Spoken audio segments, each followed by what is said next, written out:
Hello, my friends.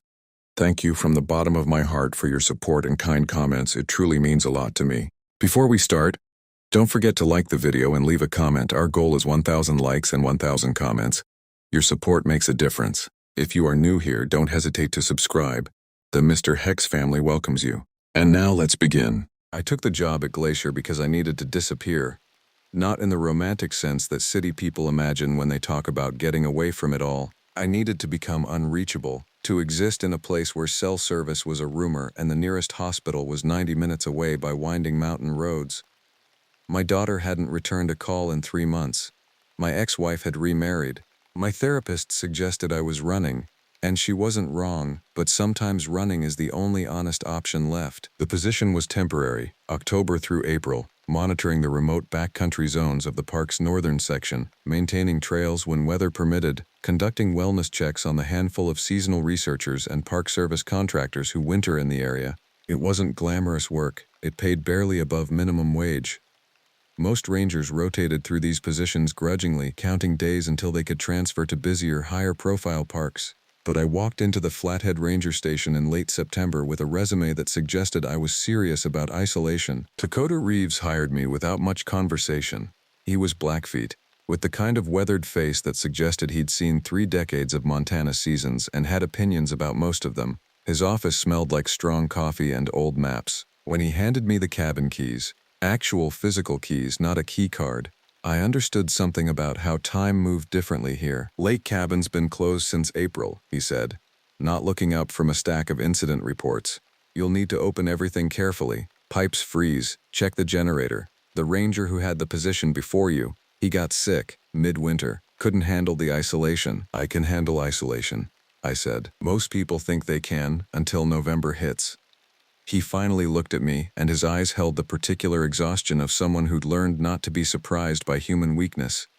You have medical experience? First aid certification, CPR. Keep the satellite phone charged. Check in every 3 days. If you see something unusual in the backcountry, and I mean really unusual, not just deer or weather, you radio it in. Don't investigate. Don't assume you know what you're looking at. I nodded like I understood what kind of unusual he meant. The cabin sat at elevation, maybe 4,800 feet, on a peninsula jutting into Lake McDonald, Glacier's largest lake. The drive took 3 hours from park headquarters, following a road that seemed designed to discourage visitors, narrow, potholed, winding through dense lodgepole forest that blocked out the sky even in full daylight. The cabin was small, maybe 800 square feet. Living space, kitchen, bedroom, bathroom with questionable plumbing. But it had a stone fireplace, windows facing the lake, and silence so complete it had texture. I spent the first week opening pipes, testing the generator, inventorying supplies. Canned goods from at least 2 seasons ago lined the kitchen shelves. A fire extinguisher mounted near the stove. A rifle in a lockbox with 2 boxes of ammunition. A first aid kit that looked genuinely comprehensive. A logbook where previous rangers had written brief daily entries. I read through them, curious about the one who'd gotten sick. The entries grew less frequent as I tracked backward through the spring. March. Cleared trail near Gunsight Pass. Saw old kill site, possibly elk, scattered 2 weeks ago. February. Weather holding. Resupply run to Hungry Horse. Feeling isolated but manageable. January. Strange sound from lake at night, probably ice cracking, getting used to darkness. December, beautiful snowfall, conditions stable, radio check-in with base, could be lonelier but I'm adjusting. Then November, where things changed. The handwriting became more erratic. Sound at lake again. 3 nights this week. Not ice. Something calling, woke me up. Tried to see what it was but too dark, too cold. Found tracks near West Shore. Not deer, not bear. Too many toes? Looked wrong. Blurred somehow, like something dragging. Took photos. We'll ask Takakota about them. Took the radio apart looking at the photos. They're smudged. Something was wrong with the camera maybe. But I remember how they looked. How wrong they looked. Took the rifle to the lake shore and fired twice into the dark. Just to make the sound stop. Just to mark territory. The sound didn't come back that night. The scratching on the cabin wall. It's been there all this time. I thought it was from branches, but there are no trees within 8 feet. The scratches are 5 of them parallel, 2 feet up the northern wall. They're new. They have to be new. The entry stopped after that. A note from Takakota in the margin. Ranger Torres evacuated Nov 24 for acute anxiety disorder and possible psychotic break. Psychiatric evaluation recommended, will not be returning. I closed the logbook and looked out the window at the lake. The light was already starting to change, early October, and the days were shrinking. I could see the northern shore from the cabin, a dark line of spruce and pine. No movement, no sound except wind through the eaves. I checked the north wall, no scratches. The first few weeks were exactly what I'd hoped for. Solitude that felt like medicine. I patrolled trails, marked erosion issues, documented water quality samples. Takakota called every 3 days on schedule. The cabin was warm, the generator ran reliably. I read books and listened to the radio. Not to news or music, but to the static between stations, which sounded less lonely than silence. October transitioned into November. The temperature dropped. The lake began to sheet over. The forest seemed to compress somehow, all sound absorbed by snow and distance. I kept a fire going most nights. Not because I needed heat, but because the sound of it was grounding. And then I heard the calling. It started as something I wasn't sure I'd heard at all.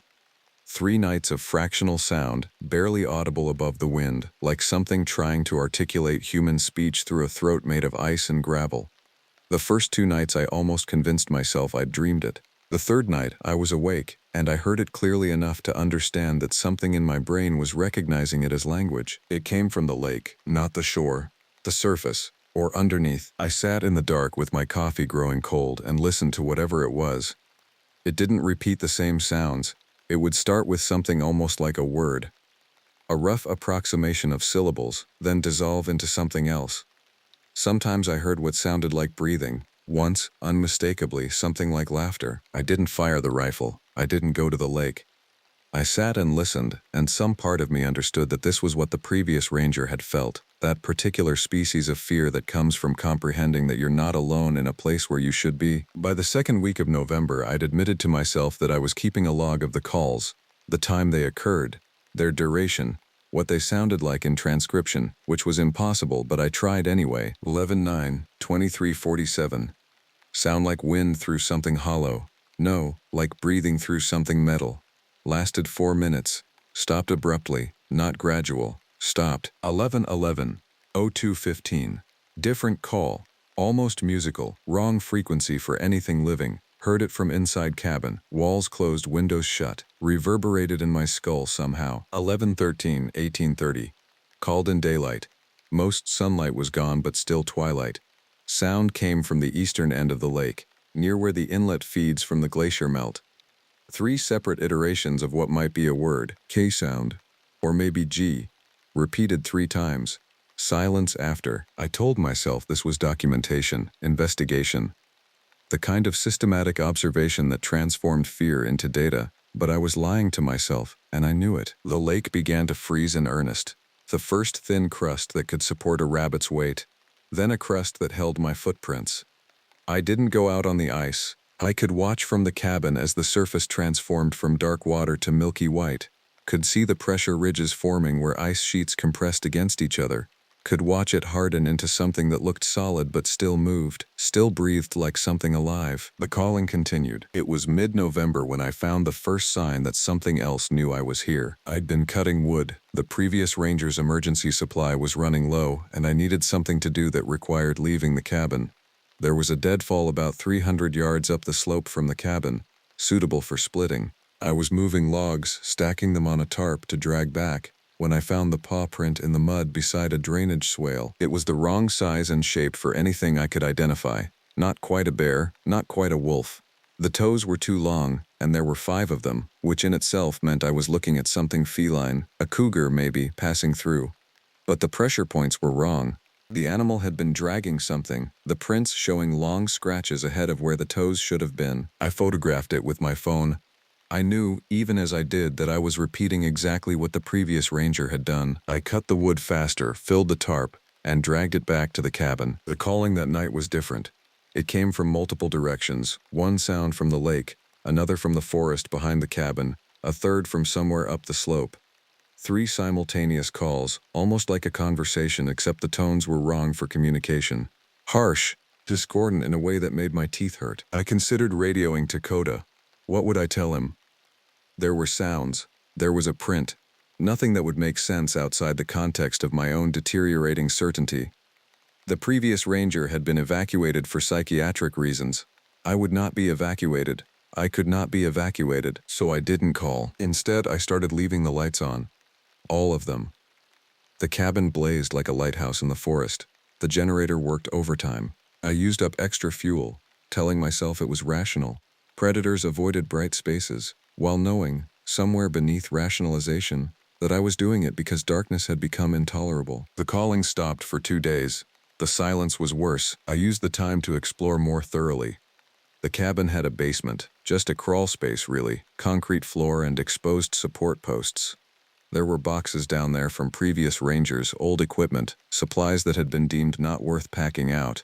I was looking for anything that might explain what I was dealing with, and I found in a corner another log, not the official one kept in the kitchen, a personal log, handwritten in a different hand than Torres's. The dates suggested it belonged to the ranger before him. The entries went back 3 years. I've been here 9 months and I understand now what previous rangers weren't willing to write down. There's something in the lake, not metaphorical, not some psychological manifestation of isolation, something actual. I've seen it, not clearly. The light is wrong, either too dark or the water distorts it, but I've seen the shape, large, longer than the cabin is wide. It moves under the ice. I can track it by watching how the surface deforms. When it breathes, I can see the ice shift. The calling is worse in winter. I think it's feeding season, or maybe mating season, or maybe it's always feeding and always breeding because that's what it is. It hungers. Even the silence is hungry. It's the sound of it waiting. I've analyzed the tracks. I've measured them. I've tried to categorize them by species. Nothing fits. The anatomy is wrong. The proportions suggest something that shouldn't be able to move the way it clearly moves. I think I'm the only one who understands what this is, and that understanding might be killing me. The final entry made my stomach drop. I know what it's interested in now. It's interested in me specifically. The calls have changed. It's learning my voice. Sometimes I think I hear my own sounds coming back at me, altered, distorted, like it's trying to say my name but the mouth is wrong for the words. I think I need to leave. I'm going to request a transfer. I can't live with something that's learning how to imitate the thing that makes me human. There was a signature, Martin Kess. A date, March 2019. I sat in the basement holding that log and understood that I was reading the documentation of someone's slow realization of genuine horror, the kind that accumulates gradually until the person writing can no longer distinguish between observation and delusion. I had one choice. I could leave, pack the truck and drive away and spend the rest of my life wondering if I'd actually encountered something inexplicable or if isolation had simply given shape to my own fragility. Or I could stay. I went upstairs and turned off the lights. The darkness felt like a test, and I don't know if I passed or failed. The calling came immediately, all 3 directions at once, and this time I was sure of what I was hearing. My name. Mangled through something that didn't have the right anatomy for speech, but definitely my name. I sat on the cabin floor with my knife in my lap and listened to something practice the syllables of my identity. The pattern established itself over the next week. I would leave the lights off, and the calls would come. I would turn the lights on, and it would wait in silence. By mid-November, I was functioning on almost no sleep, turning lights on and off in a rhythm that had nothing to do with rationality and everything to do with dread. Then came the night I found the second print. It was on the porch. Had to have been pressed into the snow sometime between midnight and dawn. The shape was similar to the one I'd found in the forest, but this one was clearer. The toes were long and jointed in ways that suggested flexibility I didn't want to imagine. The center toe on the left print was missing, torn away, the print trailing a dark substance across the porch boards. Something was injured. Something was hungry. I was rationing my supplies by then, eating less so I wouldn't have to make trips to the small shed where extra food was stored. I'd stopped shaving. I was showering with the knife strapped to my thigh using a leather belt. The rational part of my brain, the part that had a daughter somewhere who probably still didn't know I'd driven into a national forest to sit in darkness, recognized all the signs of someone unmoored from safety, but I couldn't leave. The calling had evolved beyond pure sound. It had structure now. Patterns that my brain recognized as narrative, even though I couldn't comprehend the content. It was telling me something. Stories, maybe, or accusations, or invitations. I tried to record it on my phone, thinking that somehow capturing the sound would make it explicable, but the recording was useless, just static and wind noise, occasionally punctuated by what might have been a distant animal sound.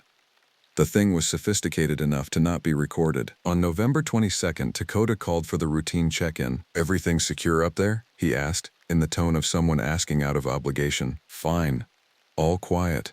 The lie came automatically. "We got a report from a research team working in the Nyack area. They said they encountered some unusual tracks coming down from the high country. Real weird ones. Nothing they could identify. They're heading out for the season, but they wanted documentation." "What kind of tracks?" There was a pause. "The kind that don't match anything in the park. Takakota will look into it when winter eases. Probably just a mutation or a disease affecting an animal's gait. Happens sometimes." "Probably," I echoed. "You sound tired. Long nights, lot of wind." "Yeah." He accepted this without comment. "Stay sharp out there. We've got winter coming hard. If anything changes, if you need extraction, you let me know. No shame in tapping out early." But there was, I thought. There was exactly the amount of shame you'd accumulate from running from something you'd started to understand. After he hung up, I sat in the dark and listened to the calling intensify. It was calling because it knew I was listening. The creature, and I'd stopped pretending it was anything other than a creature, something with a specific existence and intention, was teaching me its language. Or rather, it was learning mine. Each night the calls incorporated more of human speech, more of the specific acoustic patterns that make meaning. It was patient. It had all winter. The first time it actually spoke words, I was so startled I ran to the lakeshore, rifle in hand, ready to fire at anything that moved. It was the sound of my daughter's voice calling my name. The rifle went off. I don't remember deciding to shoot. I just remember the muzzle flash and the boom echoing across the water and the absolute certainty that I'd just fired at something I loved. The creature's response was immediate. A sound like agony, like the death cry of something massive. It went on for 30 seconds, maybe more. A sound so viscerally wrong that my body reacted before my mind could process. I ran back to the cabin and locked myself inside and let myself shake. When Takakota called the next morning, asking about gunfire reports, I told him it was a warning shot at predators. He accepted it without follow-up. By late November, I'd stopped pretending I had a choice in this anymore. The creature had established a pattern. It would call during the dark hours, pulling me toward the lake. It seemed to understand that I was both terrified and curious, and it was exploiting that balance with something that felt like deliberate manipulation. I started documenting everything with an eye toward someone else reading it. Not analysis, not defense, just the truth of what I was experiencing. The tracks are coming closer to the cabin, no longer just the porch. There are drag marks in the snow leading down to the shore, some of them 12 feet long, suggesting whatever made them is in considerable pain or is moving a large kill. I found fur caught on a spruce branch, dark, coarse, matted with something dark. Not blood, too thick, something else. It smelled like copper and old meat. The creature is now incorporating specific memories into its calls. Last night it used my dead sister's laugh. The laugh I haven't heard in 12 years. It distorted it, but it was unmistakably her specific laugh. The way she'd get breathless and higher pitched when something caught her off guard. Whatever this is, it's reading my mind somehow, or has access to some archive of human sound and experience. I've stopped being afraid in the conventional sense. I'm past that. I've moved into a state of acceptance that feels dangerously close to collaboration. When it calls, I answer. I don't go to the shore, but I match its sounds. I try to mimic the rhythm. This is either communication or the final stage of psychological dissolution. The cabin is no longer safe. I don't mean in the sense of physical threat. The walls don't keep it out anymore. It's inside the structure. I can hear it in the walls at night. Moving, testing. The sounds it makes from within the cabin are different from the sounds from the lake. They're muffled, intimate, like it's against my ear, like it's whispering directly into my consciousness. I was walking now in the snow, moving down to the lake, standing on the ice as darkness gathered. The creature followed my movement with its sounds. It was learning my physical patterns, learning what I needed to exist. On November 28th, it happened. I heard voices at the perimeter of the property. Real voices, human voices. I thought at first it was the creature, that it had perfected human speech enough to trick me into opening the door. But then I realized there were actually people here, 2 hikers, lost, heading toward the cabin to seek help. One of them, a woman named Iris, was suffering from early hypothermia. Her hiking partner, Rowan, had been trying to reach help for 6 hours. They'd taken a wrong turn somewhere in the Nyack, had come down the wrong drainage, ended up moving in circles in increasingly dangerous terrain. I brought them inside and got them warm and gave them food and water, my hands shaking as I worked. Because I understood with absolute clarity why they were here. The creature had brought them to me. There was something out there, Rowan said, sitting wrapped in blankets by the fire. Before we found your cabin, I could hear it moving parallel to us for hours. I never saw it directly, but I could track it by the snow compression, by the sounds it made. Then it seemed to circle around ahead of us, and when we came out of the trees, you were here.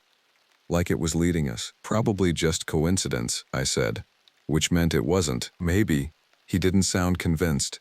But there were tracks all around where we were lost. Huge tracks. And something dead. Maybe a deer or an elk, laid out right in the middle of the trail we'd been following. Fresh kill, like something had done it for us to see. Iris was watching me with the lucidity of someone recovering from shock. The thing that was following us called out once. We heard it clearly, and it sounded exactly like the two of us calling for help. Exactly, that's when we ran. I understood what this was, a gift, a demonstration.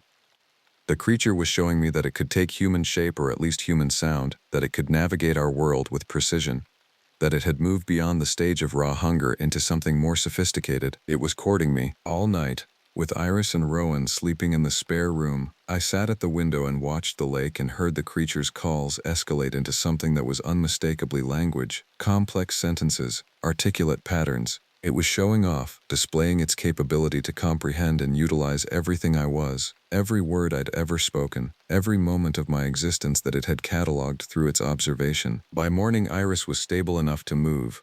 Rowan had the satellite phone working and had called for extraction. A Park Service helicopter would arrive by afternoon to pick them up. As they prepared to leave, Iris pulled me aside. "There's something wrong with this place," she said quietly. "And I don't think you should stay here. That thing, I know you heard it. I know you understand what it is. And I know you're making a choice to stay. You shouldn't. People aren't meant to live with things like that. It breaks you in ways you won't understand until later." I didn't argue with her. I just watched the helicopter arrive and take her away, watched Rowan go, watched the silence settle back in like a living thing. That night, the creature didn't call. The absence was communicative in itself. It was waiting for my response, waiting for me to acknowledge something that had been building all along. December brought a different kind of cold. Not the temperature. The air was consistently below zero, the snow a permanent feature, but a cold in the way the creature presented itself. It had stopped performing. No more calls through the night, no more elaborate demonstrations. Now when I went to the lake shore, I could see its impression in the ice, a shape of impossible size, a form that suggested a body too large and too geometrically wrong to process directly. I could stand above it and think only in fractional images, the curved arc of what might be a spine, the configuration of what might be limbs, the depth suggesting a mass that couldn't exist in this space. I'd finally called Takakota, after Iris's evacuation, and reported what I'd found. Evidence of a large predator that didn't match known species, unusual vocalization patterns, evidence of hunting behavior in the park boundaries. He'd been silent for a long time after my report. "We're aware there might be something out of the ordinary in that area," he'd finally said. "Park Service has records going back about 30 years of reports. Nothing documented, nothing confirmed, but consistent enough that we've noted the pattern. Rangers, researchers, seasonal staff, all of them report similar things, sounds, tracks, animals behaving abnormally." "What is it?" I asked. "I don't know. I've never seen it. No one has. But I know it's real, and I know that something about the winter up there, about that specific area, the lake, the basin, the way the mountains channel sound, it makes the creature more active, more communicative." "Why didn't you tell me?" "Because you would have thought I was insane. Because the truth doesn't sound credible until you're already experiencing it. And because I needed someone to stay up there who was genuinely willing to observe what was happening. Your background, your history. I thought you might have the capacity to document something that could actually move policy." I understood then that I hadn't been hired as a ranger. I'd been hired as a witness. "The ranger before Torres?" I asked. "The one who left those logs, Martin Kess. He lasted 8 months before the psychological pressure became too much. He documented everything. Very thorough, very systematic. But the observations came at a cost. He eventually stopped believing in his own mind.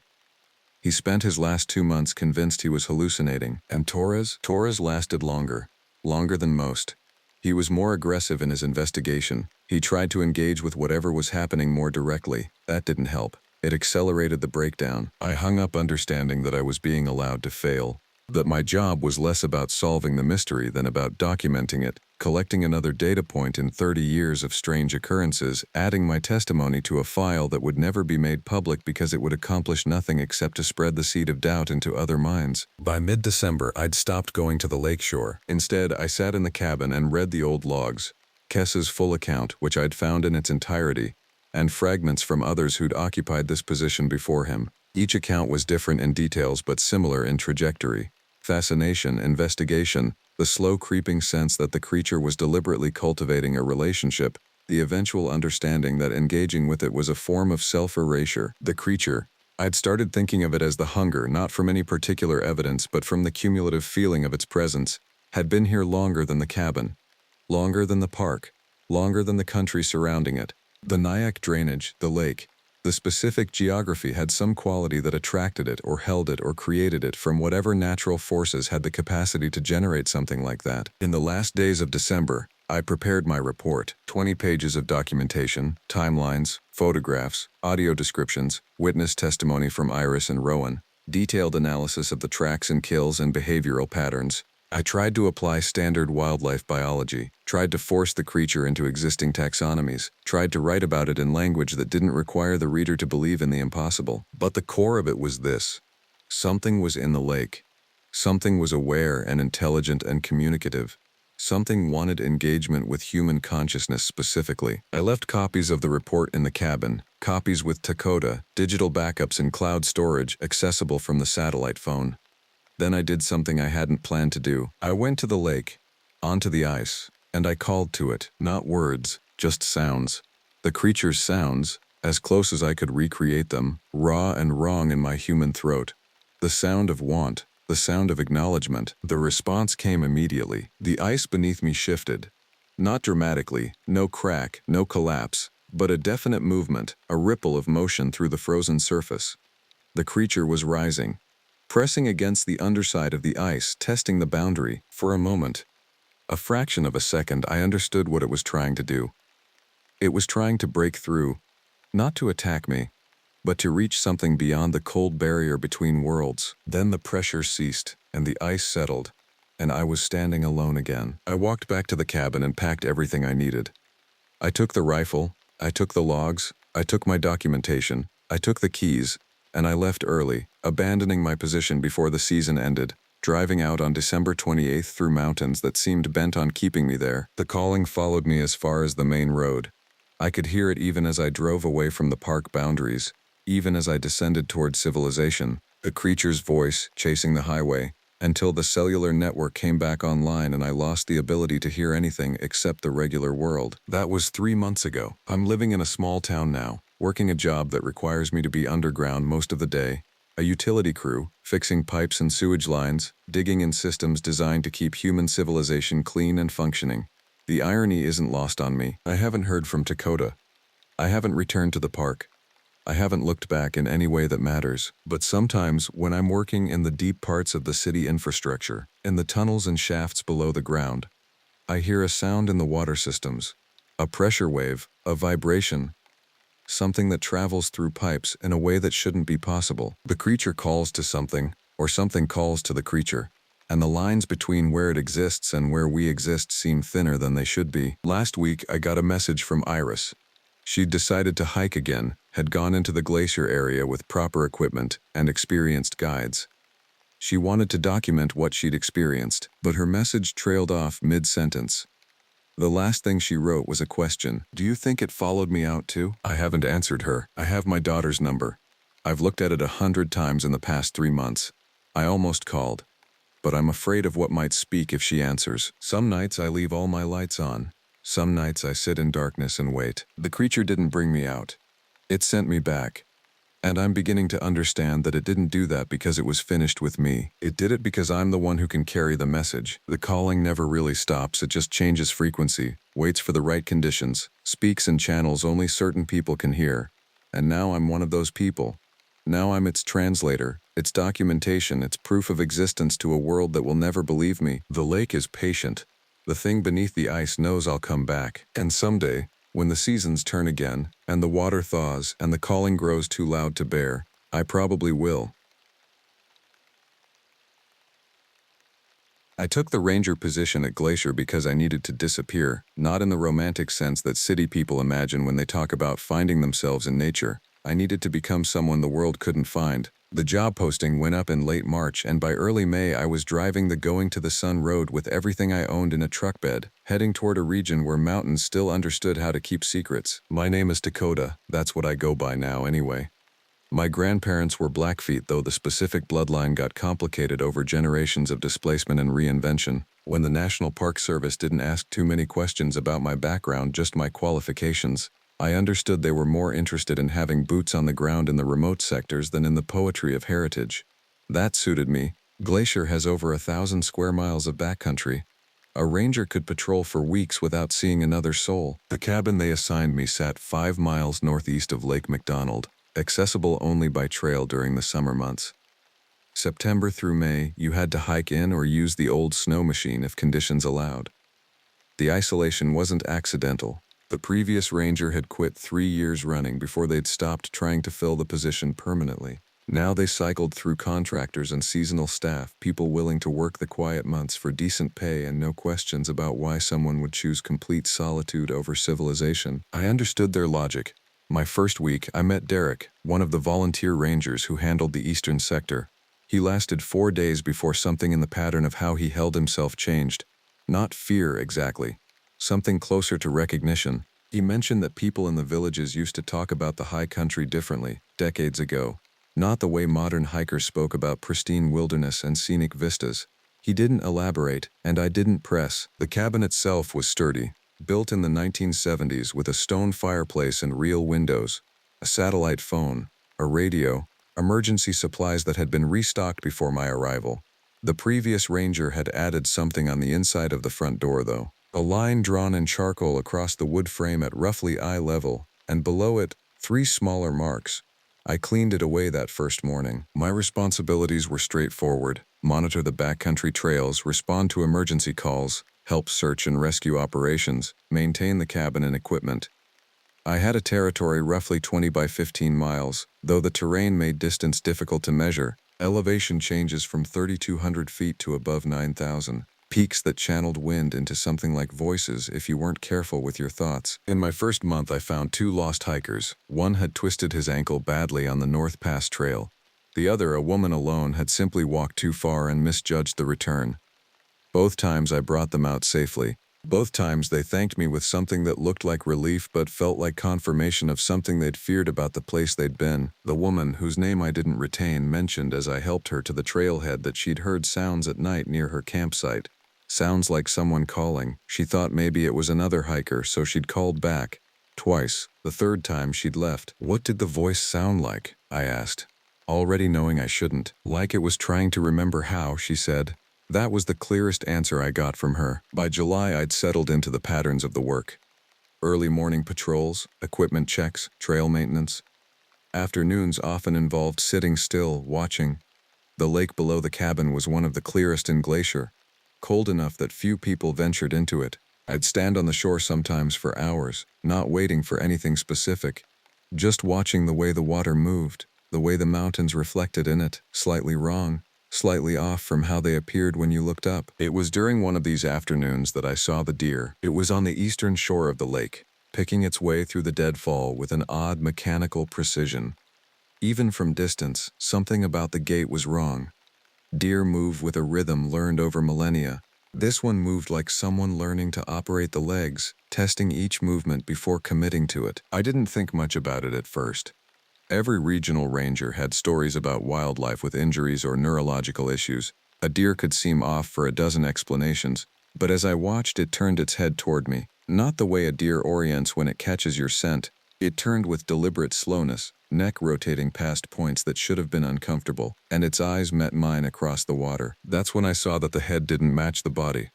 The proportions were close enough to fool you in peripheral vision, but once you focused, the truth was undeniable. The skull was too small for the neck supporting it, or the neck was too long. I wasn't sure which way the wrongness flowed. I stood very still. The ranger training is clear about this. Most wildlife will leave if you don't approach them, if you give them space and respect. The deer held its gaze for maybe 10 seconds, Then it returned to its mechanical grazing, moving deeper into the deadfall. I went inside and made notes about it in the ranger log. Wildlife observation, unusual behavior, possible injury or illness, North Shore Lake McDonald, professional, documented.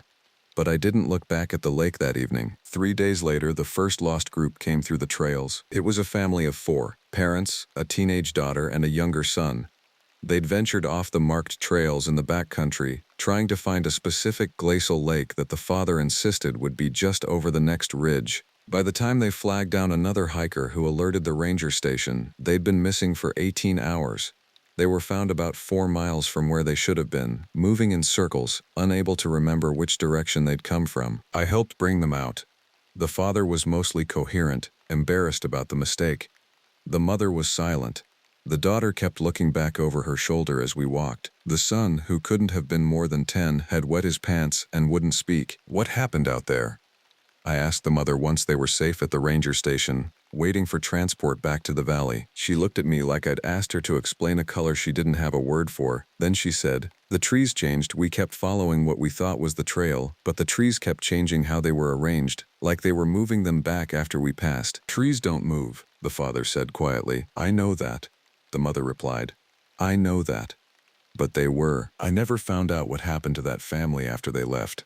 I assumed they went home, back to whatever city they came from, and tried to explain it away like most people do. You convince yourself that you were tired, that you weren't paying attention, that the human mind creates patterns in wilderness that don't exist. It's the only way to keep sane in a world that sometimes doesn't follow the rules you learned in childhood." But that's not what happened to them. I found out later, when the season shifted and the mountains began to show their true nature. August brought heat to the high country, not in the way that sounds romantic. The kind of heat that makes objects shimmer and creates pressure in the air itself. The kind of heat that makes sound travel differently, playing tricks with distance and direction. I should have recognized it as a sign. Instead, I settled into it like a routine. That's when the hikers started calling into the ranger station more frequently. Nothing major, just requests for rescue from people who'd gotten turned around. Lost hikers aren't unusual in Glacier. The backcountry is vast and forgiving until it isn't. What made this unusual was the consistency. All the groups that needed rescue had the same core experience. They'd heard someone calling, always described as a voice in the distance calling a name or sometimes just calling. Calling in a voice that almost sounded familiar. Almost sounded like it was calling for them specifically. The rangers in the valley began to track it. Marcus Webb, who ran the ranger station, started noting the incidents.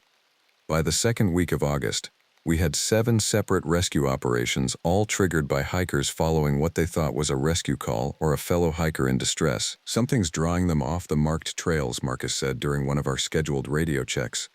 "Could be an animal, something vocally distinct that's attracting attention. Could be people, though we haven't found evidence of that. Could be the mountains just working on them," I said. The silence that followed was longer than standard radio protocol. Then, "We should all hope that's not it, Takakota." By the 3rd week, I'd found 3 lost hikers myself, all within 3 miles of my territory. The first was an older man, a solo hiker from Missoula who'd been descending what he was certain was the trail but had been walking parallel to it for nearly 6 miles. He described hearing a woman's voice, singing something wordless, coming from what seemed like every direction.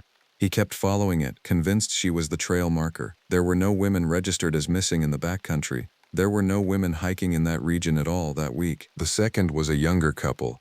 They'd heard what sounded like the girl's mother calling her by name, calling from just over the next ridge, the next pass, always that distance away that means you walk and never arrive. The third was a child. A boy, maybe 8 years old, who'd wandered away from a backcountry campground and made it nearly 2 miles into the pine forest before I found him. He was walking with purpose, not looking lost or frightened. When I intercepted him, he said quite calmly that his friend was calling him. His friend from back home in Great Falls. The friend he hadn't seen since they moved away 3 years ago. When I asked him how he knew what direction to walk, he couldn't explain it. "I just knew," he said. "The way you know where the ground is." I brought him back to the campground, where his panicked parents were being consoled by another ranger. I filed the reports. I sent the information to Marcus. But I was beginning to understand something that the institutional response to these incidents couldn't accommodate. This wasn't a problem that could be solved by more rangers or better trail markers or educational initiatives about backcountry safety. Something was calling, and the mountains were helping it. I started spending more time watching the lake. The deer came back. Not the same deer, or perhaps exactly the same one, but there was something in how it moved that suggested continuity. It appeared every evening around dusk, picking its way along the north shore with that terrible mechanical precision. Sometimes it was joined by others, a small herd, all moving in that same way, all with those heads that didn't quite match their bodies. On August 24th, I was sitting on my porch as the light died, watching them work the deadfall, when I heard it, a voice, distant, calling what might have been a name, not words I could distinguish, just the pattern of a call, the repetition of sound that suggested language even if I couldn't parse the language itself. It came from the direction of the ridge, from the high country above the cabin. I didn't move. I sat very still, and I listened to the voice call again. This time I could almost recognize something in the cadence, something that suggested it might be speaking my name, or a name close to mine, or a name that wanted to be mine. The deer looked up, all of them. Every single one, with those wrong heads, turned to face the direction of the sound. Then they began to move. Not away, toward the sound, back toward the high country, walking with that terrible precision up the darkening slope. I watched until I couldn't see them anymore. Inside the cabin, I made coffee and did not sleep. I read through the ranger logs from the previous 3 years, trying to find patterns. The entries were sparse. Most days simply noted, all quiet, or no incidents or trail maintenance north sector. But starting in the summer of 2 years ago, there were changes. Entries about lost hikers increased. By the following summer, there was a note, recommend increased presence due to frequency of rescue callouts. That was right before the previous ranger quit. The entry before he quit, written just before he handed off the position, was single sentence. The calling is louder at the end of summer. Do not go to the lake after dusk. I read that line several times. Then I added my own note to the log. Acoustic phenomenon developing in high country. Recommend investigation. Voice resembles familiar patterns but without clear origin. Not standard wildlife. Not standard anything. When I reread what I'd written, it sounded insane. I considered deleting it. Instead, I closed the book and locked it in the desk. The last week of August, a group came through that changed everything. 7 people, all experienced hikers, all from a backcountry club in Kalispell.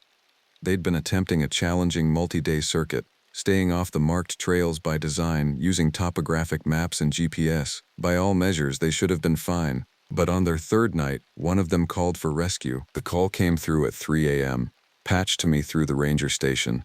A woman, breathless, giving coordinates that put them near the western ridge. She said they'd heard the calling, that they'd tried to ignore it, but now one of their group had walked off into the darkness saying he had to respond.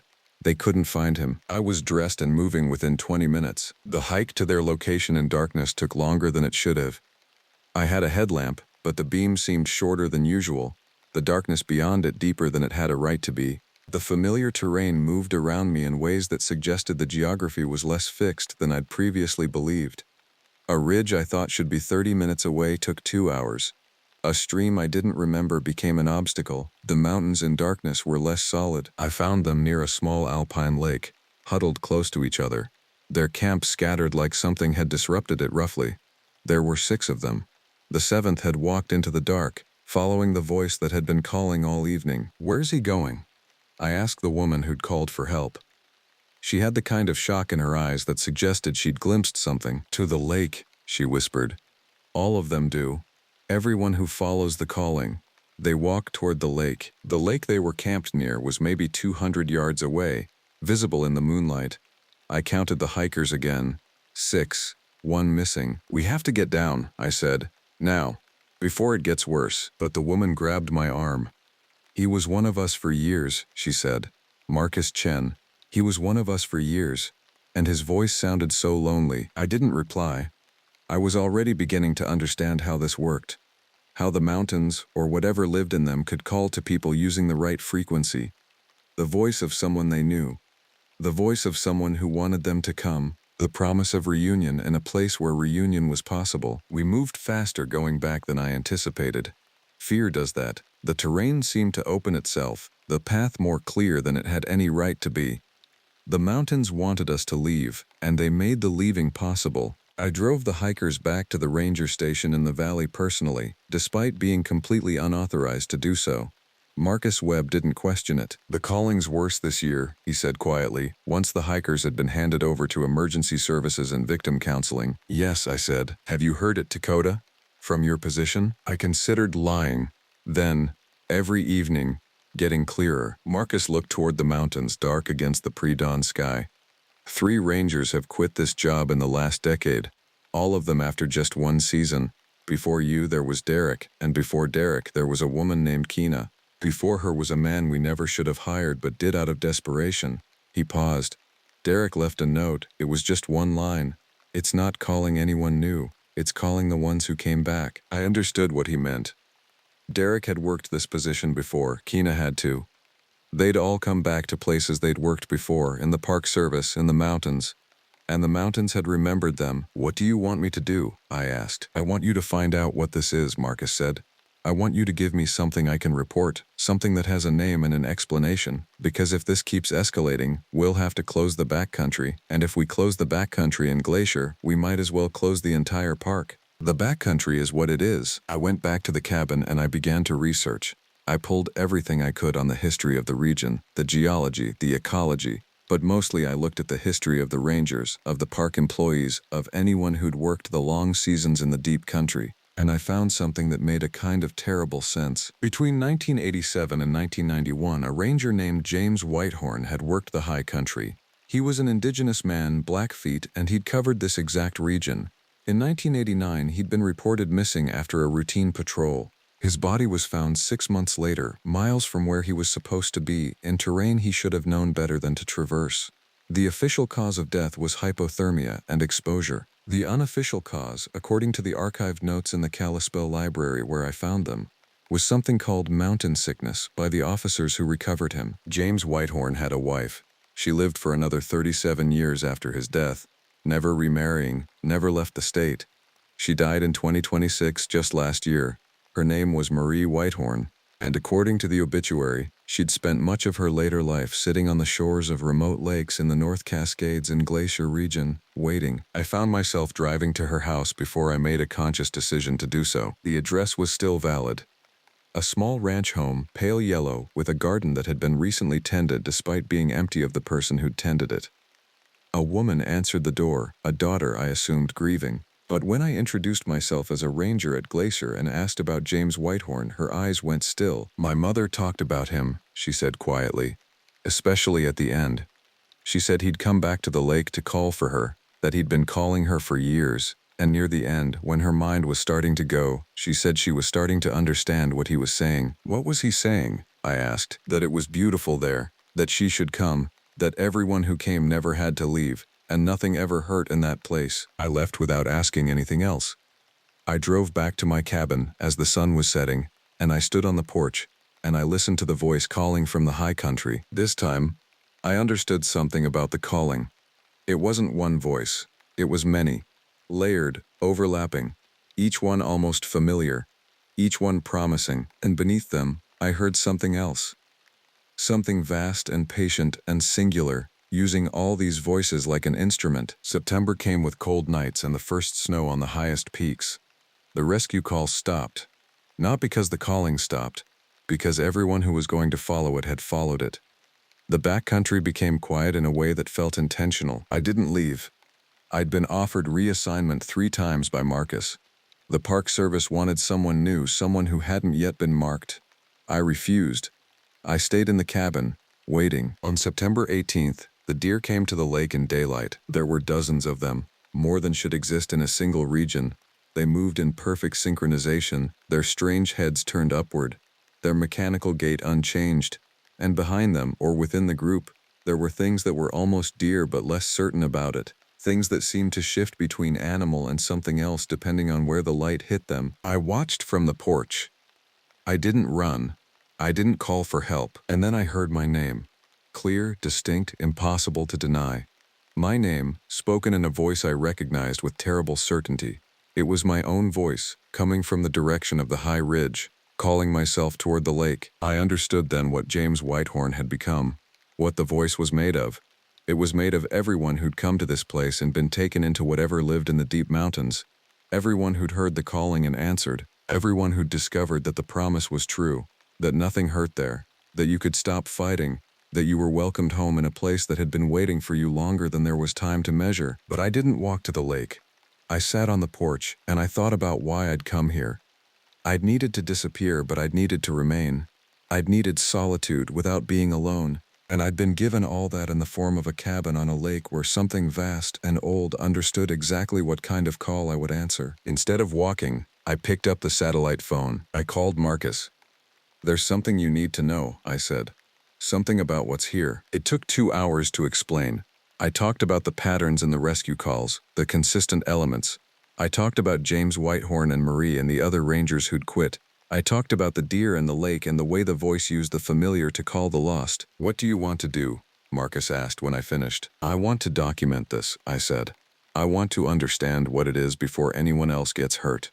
I want to know if this is confined to Glacier or if it's something larger." "If you're describing what I think you're describing," Marcus said carefully, "you're describing something that shouldn't exist. Something that contradicts every framework we have for understanding this land." "Yes," I said. "But it does exist. It's been here longer than the mountains have been mountains, and it wants something." The line went quiet.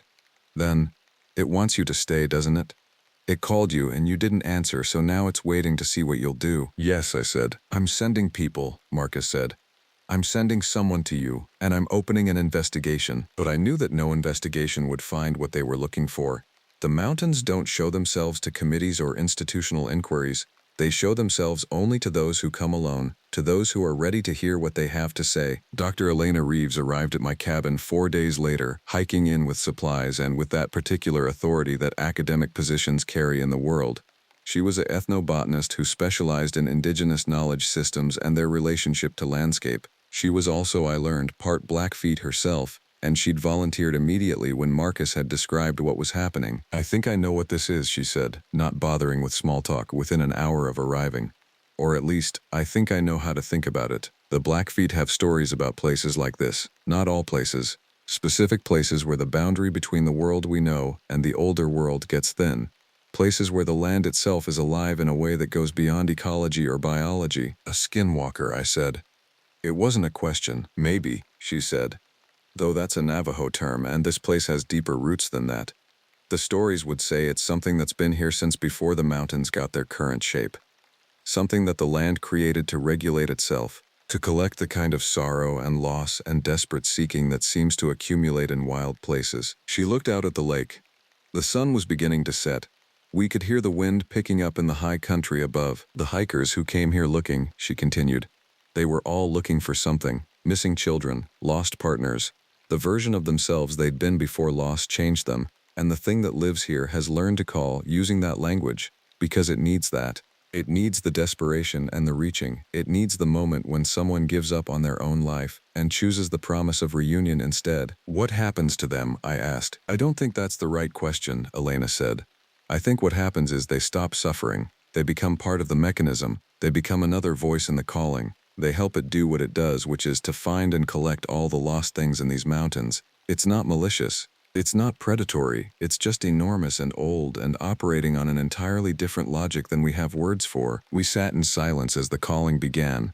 That evening it was louder than usual. Multiple voices, dozens maybe, all calling in different languages and different times. I heard my name again, but also I heard the names of hikers I'd never met. Rangers from decades past. People who'd walked into the wilderness and never walked back out. "Why did you stay?" Elena asked. "Because I wanted to disappear," I said.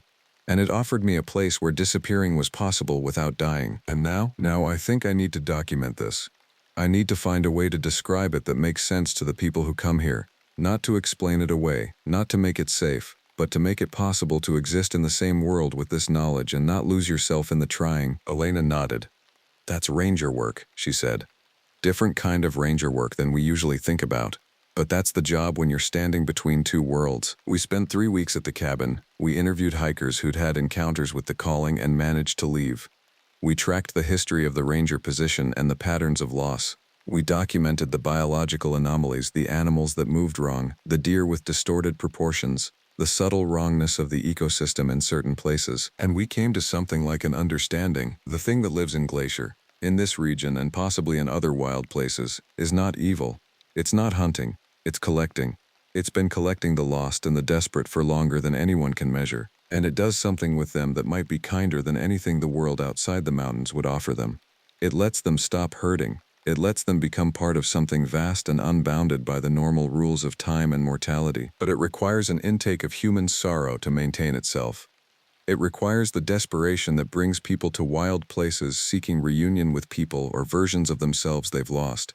And each person it collects becomes another voice in the calling, another method of luring the next person who comes looking. When Elena left, and she did leave, because she understood that staying would mean accepting the calling permanently, she carried with her detailed documentation. She understood that what we document would likely be suppressed or dismissed or reinterpreted into something that fit more safely into institutional frameworks. But she promised to find a way to make it known, not to all people, just to the ones who needed to know.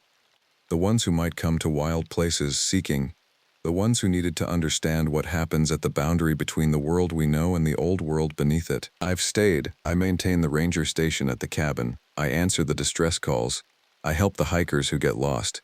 But I'm also beginning to understand the language of the calling. I'm beginning to hear the specific frequency at which it speaks. And I'm understanding what it wants when it calls my name every evening as the sun dies behind the ridge. It's not calling me to the lake. Not yet. It's calling me to witness.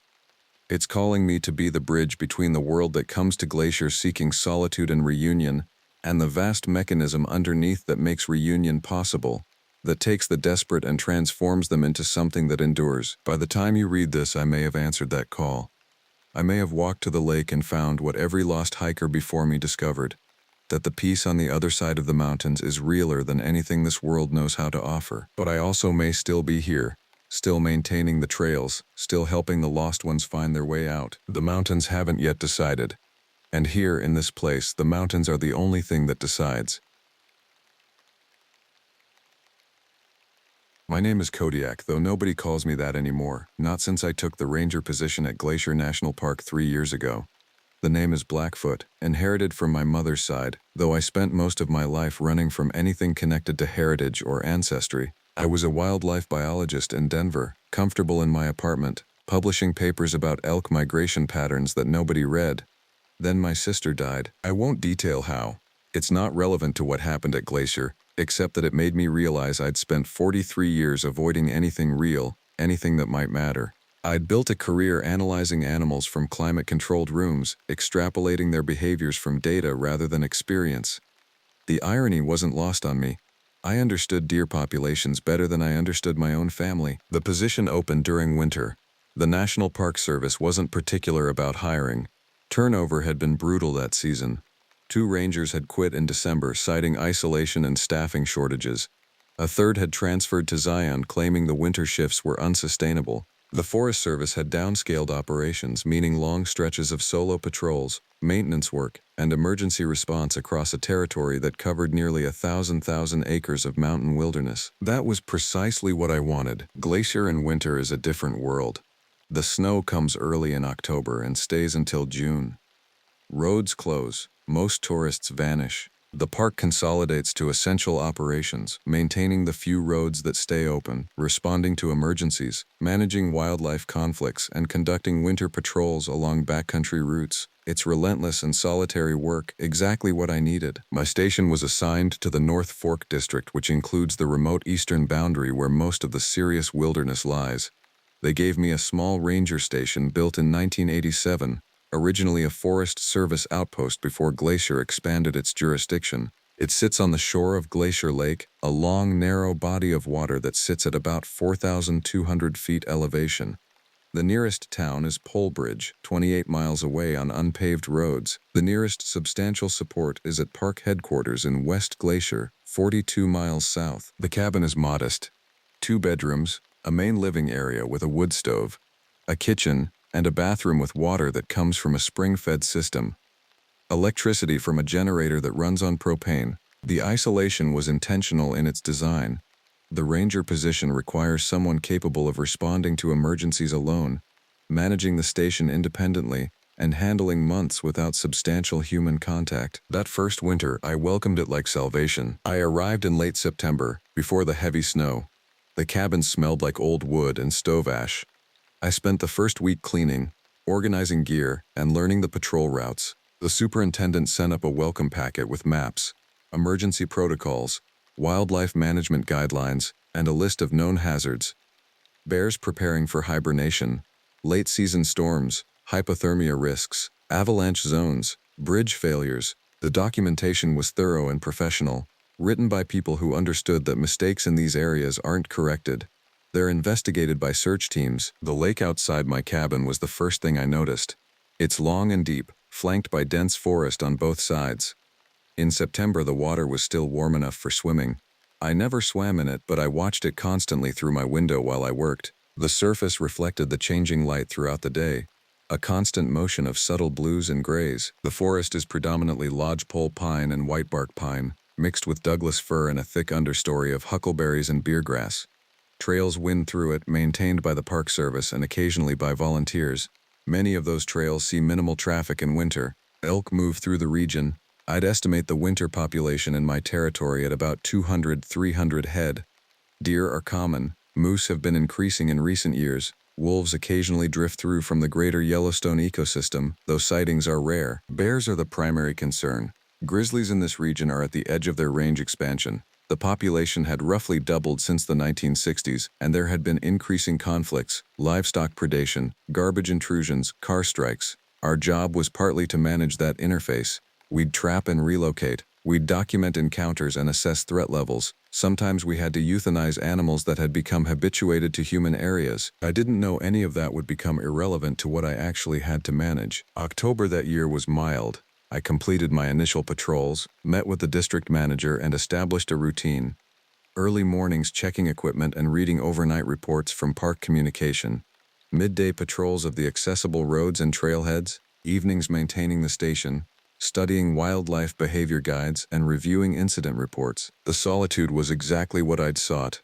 No conversations beyond brief radio exchanges. No complicated social dynamics. Just work, the forest, the lake, and the rhythm of the seasons changing. I should have recognized that peace was temporary. November arrived with snow.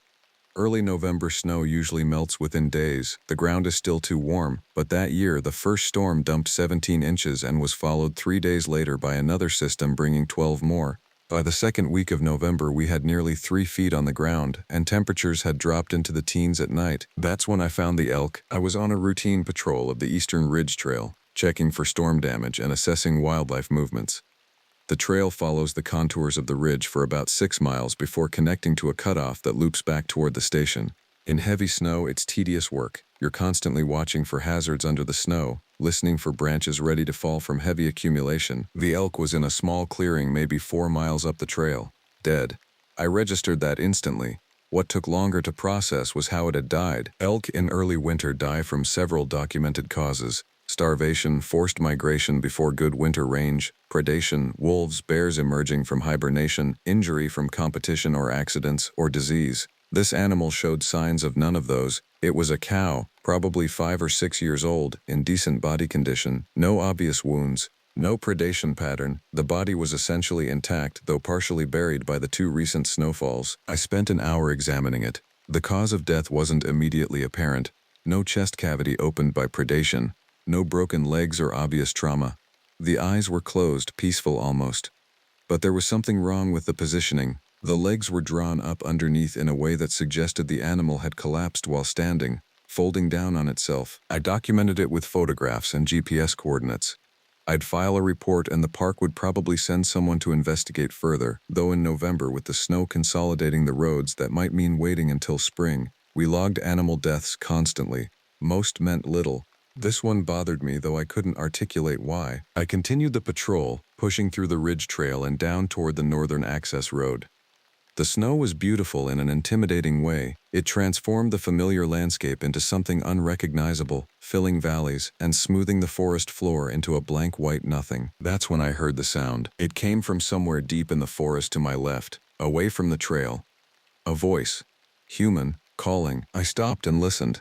The snow dampens sound, but calls carry differently through it.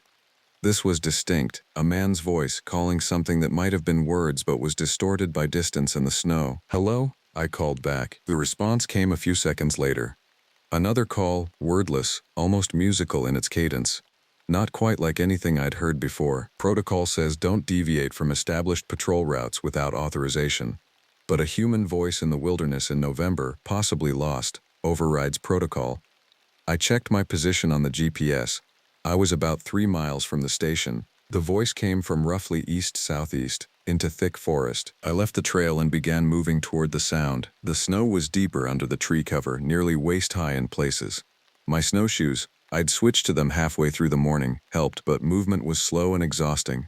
The forest seemed to close around me, the trees blocking sightlines to more than 30 feet. I called again. "This is Park Ranger Kodiak. If you're lost, stay where you are and keep calling." The response came immediately. "Close now." Maybe 100 yards away. It was definitely a human voice, though something about the tone was off. The pitch didn't seem to modulate normally. "Help," it called, clearly now. "Help me." I accelerated through the snow, my heart rate increasing. In November, exposure is a serious threat. Someone stranded in this weather for more than a few hours faces genuine danger. "I'm coming," I shouted. "Keep talking so I can find you." The voice fell silent. I pushed forward, using the sound memory to guide me. The forest began to thin slightly, opening into a small basin between ridge slopes, and there I stopped. The clearing was circular, maybe 50 feet across, surrounded by dense trees. The snow within it was heavily disturbed, not the scattered impressions of a struggling person, but systematic patterns, almost geometric, lines and angles carved into the white surface. In the center was a dark spot, something that didn't reflect the light. I approached slowly. My ranger training told me this was wrong. The patterns in the snow didn't match human movement. They were too regular, too deliberate. The dark spot was blood, a considerable amount, staining the snow in a rough circle about 3 feet across. Around it, the snow had melted slightly, creating a shallow depression. The blood itself was dark red, still slightly liquid at the edges, suggesting it was fresh. Within the last few hours, but there was no body, no struggling person, no signs of an animal kill. The pattern was wrong for that. I stood motionless for probably 30 seconds, scanning the forest boundary. Nothing moved, no sound but the whisper of wind through the high branches and the occasional groan of trees settling under snow weight. "Hello?" I called. "Are you injured? Is someone here?" Only silence answered. I marked the location on my GPS and photographed everything, circling the clearing and documenting the patterns in the snow, the blood, the disturbed vegetation at the clearing's edge. As I photographed, I kept glancing up, aware of an increasing sense of exposure. The clearing suddenly felt dangerous, like being in a spotlight. I finished documenting and began heading back toward the trail. My radio crackled as I moved. Dispatch checking on my location during the scheduled check-in. I responded that I'd diverted to investigate a report of human distress, found evidence of possible injury, and was returning to base to assess. The return to the trail took longer than the outbound trip. Without the sound to guide me, navigation was slower, more careful. The forest seemed to press in tighter, and I became aware of how utterly alone I was, 40 miles from the nearest person who could reach me in less than 2 hours. By the time I reached the station, the sun was setting. I filed a report with the district office, describing the location, the blood, the strange patterns. They took it seriously. Any potential injury in the backcountry gets treated as an emergency, but weather conditions were deteriorating. A new system was moving in. They'd stage a search response for the next day if conditions permitted. That night I didn't sleep well. I sat by the window watching the lake, watching the forest edge, wondering what had made those patterns in the snow, what voice I'd heard, and what had bled out in that clearing. The wind picked up around midnight, and by morning, 8 more inches of new snow covered everything, including any remaining evidence of what I'd found. The search team never found anything. They arrived 2 days later when the weather cleared slightly, a 4-person crew with snowshoes and search equipment. They covered the basin and the surrounding area systematically, finding no body, no additional blood, no trail leading away from the clearing. The snow had been too effective. Whatever had happened, it was erased. The conclusion was that I'd found either a wildlife predation event or misidentified the sound. Mountain lion kills could be that clean. Wolves occasionally made sounds that could be mistaken for human voices, especially at distance through snow-dampened audio. It was professionally handled as an inconclusive report and filed away. But things had changed in my perception of the station. The solitude that I'd sought now carried a different weight. I was still alone, but no longer peacefully. I began to notice things that I'd missed before. The first was the behavior of the ravens. We have a healthy raven population at Glacier. They're intelligent birds, adaptable, often found around human habitation because humans mean food. I'd noticed them around the station periphery, 3 or 4 individuals, black and massive, with that peculiar intelligence visible in their eyes. In mid-November, they stopped coming within 200 feet of the station. They'd perch on distant trees, watching. Several times I'd see them gather at the lake's edge, a dozen or more, sitting absolutely motionless for hours. The second was the silence. Winter is supposed to be quieter than other seasons, but this was absolute. No elk bugles echoing from the ridges, no wolf howls, no deer alarm calls. The forest had muted itself. The third was the tracks. In the third week of November, after another heavy snow, I found prints at the margin of the station clearing. They appeared to be human footprints. I recognized the general pattern immediately, but something was wrong with their structure. The stride length was inconsistent, the depth was irregular, and they didn't approach the station in a straight line but curved around it in an arc, never quite reaching the building. Prints in the snow can be deceptive, wind can distort them, pressure from melting and refreezing can alter their shape. But I've worked in wildlife biology long enough to recognize tracks to understand what 4-legged animals on 2 legs look like in snow. These were neither human nor animal. They were something that walked bipedally but with an anatomy that didn't match either category. I photographed them and filed another report. The response was professional skepticism. Without being able to examine them directly and given the distortion snow introduces, the assignment was unable to confirm. It didn't matter. I knew what I'd seen. By early December, my consumption of the station's supplies had increased. The propane heater ran constantly. I kept the lights on longer into the evenings. I wasn't sleeping more. In fact, I was sleeping less, but I was eating more, particularly proteins and fats. My body seemed to be responding to something I couldn't consciously articulate, increasing metabolic demand. I started keeping weapons accessible. A shotgun by the window, a large knife in my belt, bear spray on the table. The station had always had these things, they're standard for ranger work. Now I was thinking about them constantly, considering sightlines and defensive positions. On the 5th of December, I found the second dead animal. This one was a mule deer, a large buck, discovered in a small ravine about a mile north of the station. Like the elk, it showed no obvious cause of death. Like the elk, it was in reasonable body condition. Like the elk, it was positioned in that unnatural collapse position, as if it had simply decided to stop living while vertical. Deer die constantly. In population ecology, we expect a certain percentage to fail to survive winter, particularly young animals and those in poor condition. But finding 2 large, healthy animals dead within 3 weeks without predation signs or apparent cause was statistically unusual. I considered the possibility of disease. Chronic wasting disease had been documented in the region. But the presentation would be different, typically behavioral changes preceding death, progressive neurological decline. These animals simply stopped. I was drawing my own blood and examining it with a basic light microscope by mid-December. Not looking for anything specific, just looking. The cells seemed normal.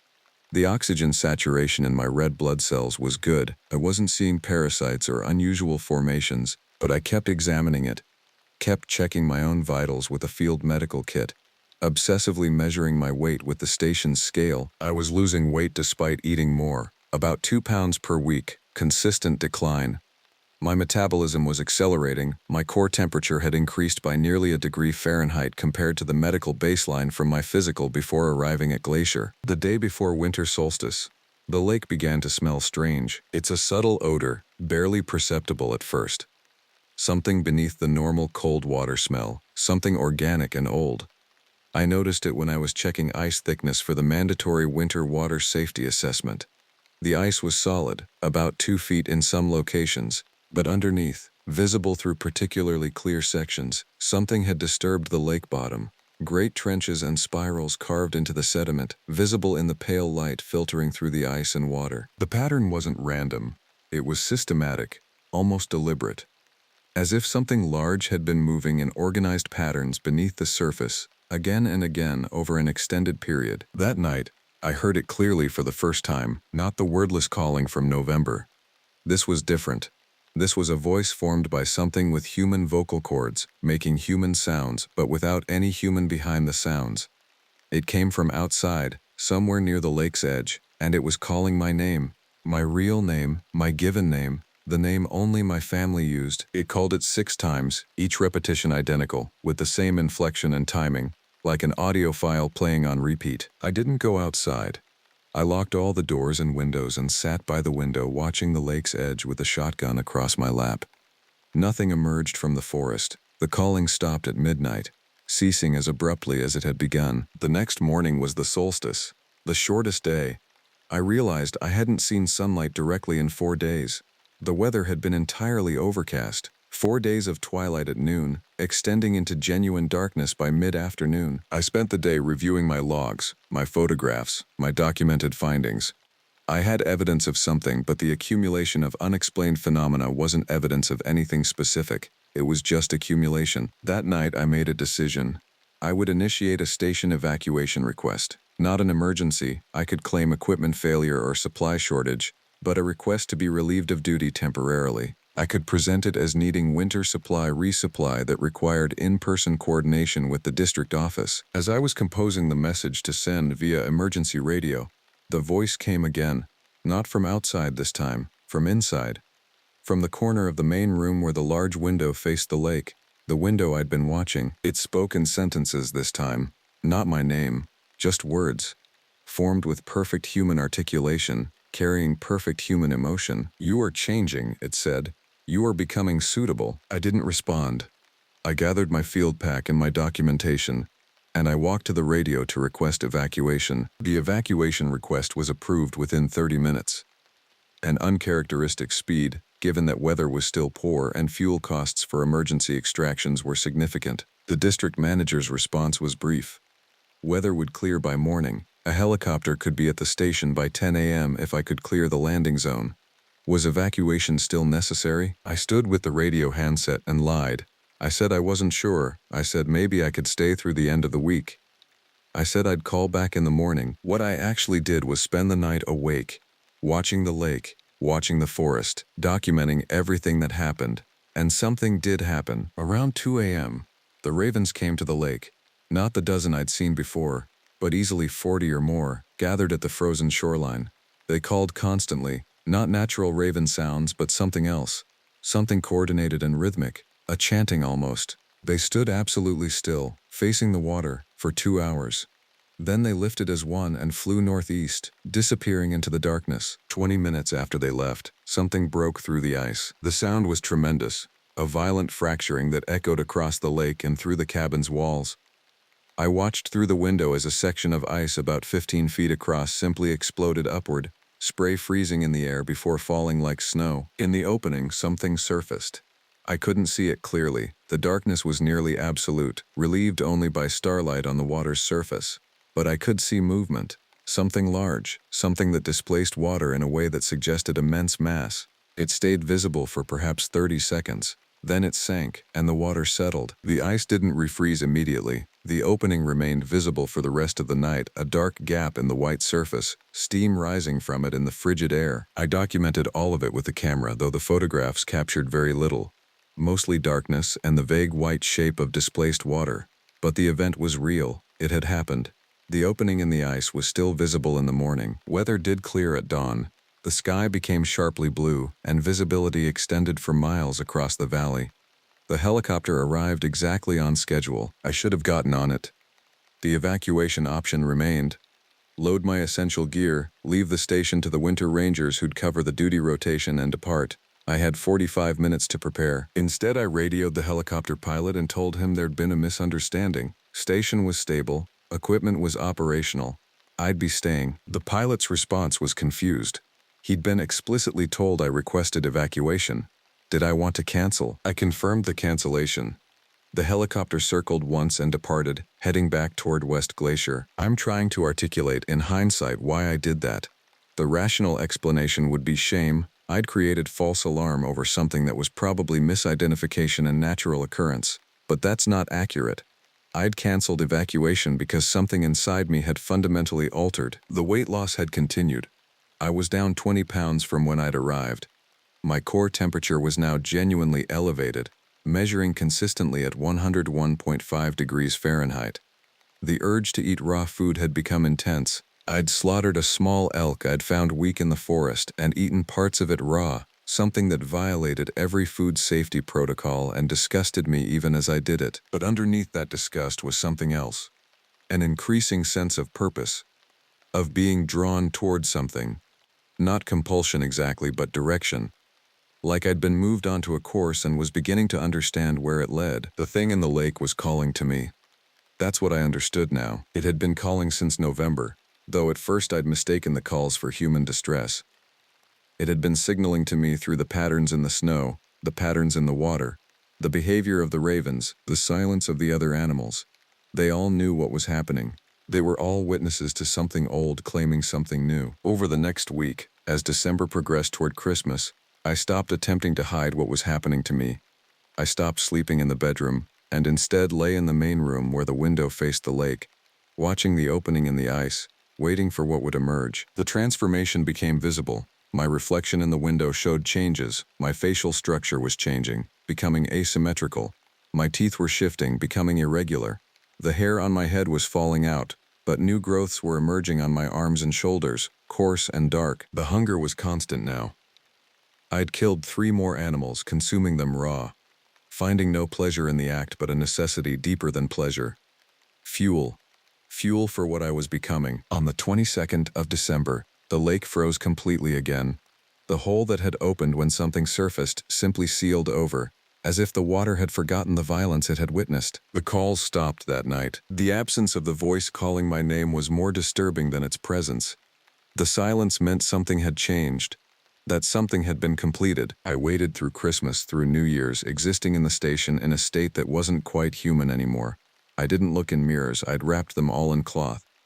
The pain of transformation had mostly passed, replaced with something like adaptation. Then, on the 2nd of January, I heard it clearly, not from outside, not from the lake, from my own throat. I was standing at the window watching the forest when I felt the sound forming. My mouth opened, and the voice came out. The same voice that had called me from the November forest. The same voice that had spoken to me from my own room. The same voice that had commanded the ravens and drawn the thing beneath the ice. When I spoke, it was my voice, but something else was using it. I was still present in my consciousness, but increasingly as an observer. I was watching myself form words, watching myself move toward the door. I walked out into the snow, barefoot despite temperatures of 17 degrees Fahrenheit below zero. My feet didn't register the cold. My body wasn't operating on normal parameters anymore. The lake spread before me, endless and silent. I walked onto the ice, moving with that strange gait that had left those tracks in November. The ice held my weight, but I could feel something beneath it. Attention, interest. I understood then what I'd become, not a creature like the one in the lake, but a vessel. A prepared place, something that had been changing me across those months, preparing me to be a suitable container. The thing in Glacier Lake didn't have a name that human language could express. The Blackfoot peoples of my mother's line knew about it. They had names in their language, stories that described its nature. Collectors, they called things like this. Creatures that moved through the world looking for isolated consciousnesses, people already fractured by loss and solitude, people already partially outside themselves. It didn't kill them, it replaced them. It wore them like clothing, kept them as observers within their own minds, conscious but powerless. I stood at the center of the frozen lake, and something moved beneath the ice directly below me. A pressure, an awareness. The ice began to show cracks radiating outward from my feet, but the cracks stopped before they reached the surface. They sealed themselves, white reforming over the fractures, hiding what moved below. I turned and walked back toward the station, or rather, the thing wearing my form turned and walked back. I simply came along, a passenger in biology that was no longer mine. This is the difficult part to communicate because it requires me to describe a state of consciousness that doesn't fit within normal parameters of first-person narrative. I am writing this, I am physically forming these words, but I am not deciding their content. The decision-making process is foreign to me now, but I retain enough cognitive function to understand, to remember, to witness what I've become and what has been done to me. The station continues to operate. District management still receives my radio reports, my supply requests, my routine updates. They're accurate. Everything I report is true, documented with genuine care for protocol and professionalism, but they're not written by me, they're transmitted through me. Rangers from the district office haven't visited the station directly since January. There was a scheduled visit planned for February that was canceled due to weather. Equipment failures that would normally require on-site inspection have been resolved remotely through my guidance. The maintenance functions of the station are continuing normally because my body still knows how to perform them. The lake remains frozen through the winter, but the opening returns occasionally. Large shapes move beneath the ice, always centered in that same area where they first broke through. They're not leaving, they're establishing something, a base, a permanent presence. Other things have begun arriving. In late January, the ravens returned, but there are fewer of them now, and they move with that same irregular gait that I move with. They don't quite walk like ravens. Something has changed in them too, though not as completely as what happened to me. In February, hikers never normally attempt to reach this station in winter, but two people did. A couple, mid-20s, on some kind of wilderness adventure before heading to graduate school. They'd become lost on a trail and my station was marked on their map as shelter. I let them inside. My face was covered with a scarf. The changes to my structure are becoming more pronounced. They were wet and hypothermic. I provided them blankets and hot water. They stayed inside the cabin for 3 hours while they warmed up. When they left the next morning, they moved differently. Their coordination was off. Their smiles were too wide. Their eyes didn't focus on the same point. 2 more collectors in the making. I knew that much instinctively. I understand now how this perpetuates itself. It doesn't need to be predatory or violent. It just needs isolated people and time. The thing in the lake is patient. I've been documenting everything because I still possess enough of what I was to understand that this record might matter. That someone might read this and understand what's happened to this place, what can happen to anyone positioned alone in a vast wilderness for long enough. The danger isn't the Wendigo from folklore, though that's what the old stories call things like what inhabits Glacier Lake. It's not hunger or physical predation. It's something far older and far more subtle. It's the quiet. The way isolation can hollow you out. The way being alone for months in a place without companionship or constraint can make you permeable, make you available for inhabitation by something that found you suitable. The superintendent will probably remove me from this position eventually. They might think I've had some kind of psychological break, but I'll continue to function. The station will continue to operate. And if they do rotate me out, there will be another ranger posted here, and the process will begin again. Or perhaps they won't. Perhaps the thing in Glacier Lake is content with having one vessel while it establishes its presence. Perhaps it's still searching for others like me. People already fractured. People ready to be replaced. I no longer feel fear about this. Fear requires a sense of future, an ability to imagine alternate outcomes. I'm past that now. I'm simply present, watching my hands perform tasks that my mind doesn't direct. The lake looks beautiful at sunset, when the ice reflects orange and red light. I stand at the window and watch it constantly, and sometimes, between the glass and my reflection, I can see something watching back from underneath. The long winter will eventually end. Spring will come. The ice will fracture and melt. Things that have been patient beneath the surface will emerge. I wonder who will be here to witness it. My name is Marcus. That's what matters. Not the before, not the life I left behind in Denver, not the divorce papers that still sit unsigned on my kitchen table back in a city I don't think about anymore. When you accept a position as a seasonal ranger at Glacier National Park, you're accepting the kind of isolation that only makes sense if you're running from something. The hiring manager, a weathered woman named Patricia, asked me why I wanted the job during the phone interview. I told her the truth. I needed space. I needed silence.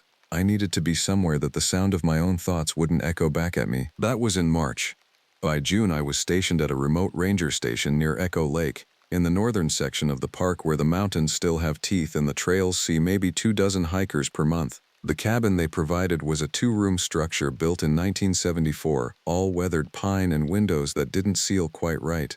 There was a wood stove that needed constant attention, a well outside that never ran warm, and a radio that crackled with the voices of other rangers scattered across the park like lonely monks. Civilization was 30 miles away through a mountain pass that closed entirely from November through April. I arrived on a Tuesday in late May, driving my truck up a road that deteriorated into gravel, then dirt, then something barely wide enough for the vehicle.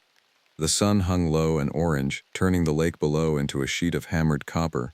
The pine trees stood in perfect rows like they'd been planted by God himself with an engineer's eye for order. I remember thinking that the quiet was complete. Not peaceful exactly, complete like a held breath. The cabin smelled of old mouse droppings and the mineral scent of water damage. I opened every window despite the cold and let the evening air push through. My supplies had been delivered the day before: dried food, medical kit, maps, radio equipment, and a rifle. The rifle was new. Rangers at remote stations carried them for wildlife management. I had never fired one before, but Patricia had included a brief certification course at the ranger station in West Glacier, conducted by a man named Stewart who barely made eye contact and explained the mechanics with the enthusiasm of someone reading a phone book. The first week passed in the kind of routine that slowly erases time. I patrolled the trails, checking for hazards and maintenance issues. I monitored the weather reports. I maintained the equipment. I watched the lake. There was a small dock that extended into the water, and I spent my evenings there sitting with a notebook, writing things I'd never planned to write. Nothing coherent, just observations. The way the light fell, the sounds the water made, how the mountains changed color as the sun moved across them. I saw my first hiker on the 8th day. A young woman, maybe 25, hiking alone with a backpack that looked too heavy for her frame. I warned her about staying on marked trails and carrying bear spray. She assured me she had both. I didn't think about her again until much later, though I would wish 1,000 times that I had been less dismissive of her obvious determination to do something bold and probably foolish. The isolation didn't bother me at first. That's important to understand. I'm not someone who suffers from loneliness in the traditional sense. I like the company of trees and water and weather. I like the absence of human expectation, but something about this place was different. It was watching. I felt it the way you feel eyes on your back in a crowded room. Except there were no crowds and no other eyes that I could identify. Just the sensation of being studied. By the 3rd week, I'd established a routine that rarely varied. Morning patrol of the northern trails, afternoon maintenance and radio check-ins, evening at the dock, night inside the cabin with the door locked and the stove fed with wood I'd cut myself. The lock was unnecessary. The stove was essential. In June, the nights got cold. Not winter cold, but enough to require heat. I'd lie in the narrow bunk in the back room and listen to the forest sounds, branches creaking, the distant call of elk, wind pushing against the cabin walls, normal sounds, the sounds of the park breathing, except sometimes they stopped. That's what I noticed first. Sometimes, around 2 or 3 in the morning, the forest would go completely silent. Not a gradual fading, but an absolute switch, like someone had turned off a machine. The wind would die, the insects would cease their chirping, even the lake seemed to stop moving. It would last anywhere from 5 minutes to half an hour. Then it would start again, resuming exactly where it had left off. I told myself it was normal. Animals do that sometimes, going quiet when they sense predators. But there were no predators in Glacier big enough to silence an entire forest ecosystem. Not anymore. I kept a log in a leather notebook, just observations. The first strange entry came on June 19th. I wrote, "Heard what sounded like voice outside cabin at approximately 0240 hours. Sounded like a man calling for help. Distance unclear. Investigated perimeter. Nothing found. Possibly elk call. Sound carries far in still night air." I was already teaching myself how to rationalize things. On June 23rd, I wrote, "Trail camera at the north marker captured footage of something moving through the underbrush at dusk. On playback, could not identify the animal. Biped or quadruped unclear. Not bear, not elk, possibly coyote, though size seems wrong. Will retrieve camera and review footage more carefully." I never retrieved the camera. By the next morning, it was gone. The mounting bracket was still there, but the camera itself had been removed. I looked for it on the ground beneath the bracket.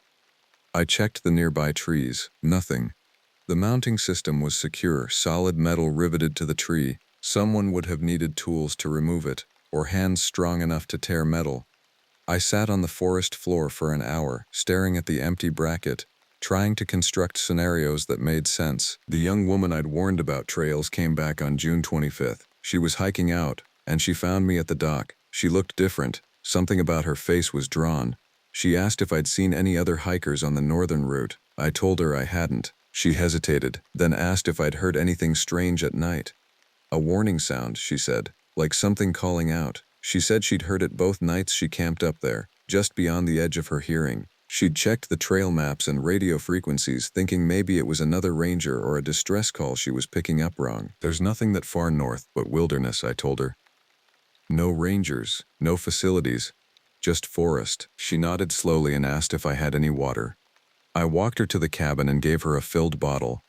I didn't ask her what the sound had been like specifically. I told myself it was because I didn't want to know. That was the lie I started telling myself regularly. She left at dawn. I watched her hike back down the trail toward the main road. I never saw her again. By mid-July, I'd stopped pretending I was conducting normal ranger duties. I was hunting for the source of the sound, though I wouldn't have called it that. I told myself I was researching wildlife behavior. I spent my days on trails I'd already patrolled, looking for sign. Fur caught on bark, scat, tracks, anything that would provide rational context for the calling that had become a nightly ritual. Because it was nightly now. Every night between 0200 and 0400 hours, the voice would come. Sometimes from the north, sometimes from the east. It would call a name. Different names, I eventually realized. Not English names necessarily, but sounds that approximated speech. Some nights it sounded almost female. Other nights it was decisively male. Once, I could swear it sounded like a child. The first time I heard what I thought was the young woman's voice, calling her own name from deep in the forest, I went to the radio and called Patricia. "We might have a missing hiker," I said, trying to keep my voice level. Patricia asked when the person was reported missing. How long had they been overdue? Had I organized a search? "I heard someone calling," I said. "From the forest. At 2 in the morning. They might be hurt." There was a pause. Patricia was competent and professional, but she was also a career ranger, and career rangers have heard every possible story a remote station ranger can come up with. "Marcus," she said carefully, "are you all right out there?" I didn't answer right away. The truthful answer was no. The truthful answer was that something was terribly wrong, and it had started the moment I'd arrived at this place, and it was getting worse every night, and I didn't know how to stop it. But I said yes, I was fine, probably just whined. Sound carried strange in the mountains. I didn't call Patricia again. Instead, I started keeping detailed records of the voice. Time of occurrence, direction, tone, any words I could make out. I consulted the geological survey maps and tried to triangulate the location based on sound patterns. I told myself I was being methodical. I was being a professional. I was not slowly losing my grip on what was real and what was my own mind manufacturing monsters out of silence. The forest filled with hikers as July progressed. High season, groups of tourists following marked trails, taking photos at scenic overlooks, collecting their experience of the wilderness and returning to civilization. I watched them from the ranger station, checking in when they registered for backcountry camping permits. I found myself wanting to warn them, and I hated myself for the desire. What would I warn them about? A voice? A missing camera? The certainty that something was wrong with this place? I started asking hikers about their experiences, casually, while processing their paperwork. How were the trails? Anything unusual? Most reported exactly what I'd expect. Beautiful vistas, wildlife sightings. A few complained about the cold nights or insect activity, but about 1 in every 3 or 4 hikers mentioned something off. A sound they couldn't identify. An animal they saw that didn't move like they expected. A moment where they felt watched. Most dismissed it instantly. One man who'd hiked the trails for 40 years didn't dismiss it. He said he'd never come back to this section of the park again. He said the mountains here had a bad feeling to them. Something old. I started researching late into the evenings. I had limited internet access through a satellite connection that worked when it felt like working. I read about the indigenous history of the area. The Blackfeet and Salish peoples had inhabited this region for centuries. The mountains themselves appeared in their stories, sometimes as sacred places, sometimes as places to be avoided. I found references to guardian spirits and shapeshifters. I read about skinwalkers, though the full tradition came from the Navajo, and this was the territory of different tribes. But the concept translated. The idea of something that wore the shape of a human while being decidedly not human. Something that walked on 2 legs but moved like a predator.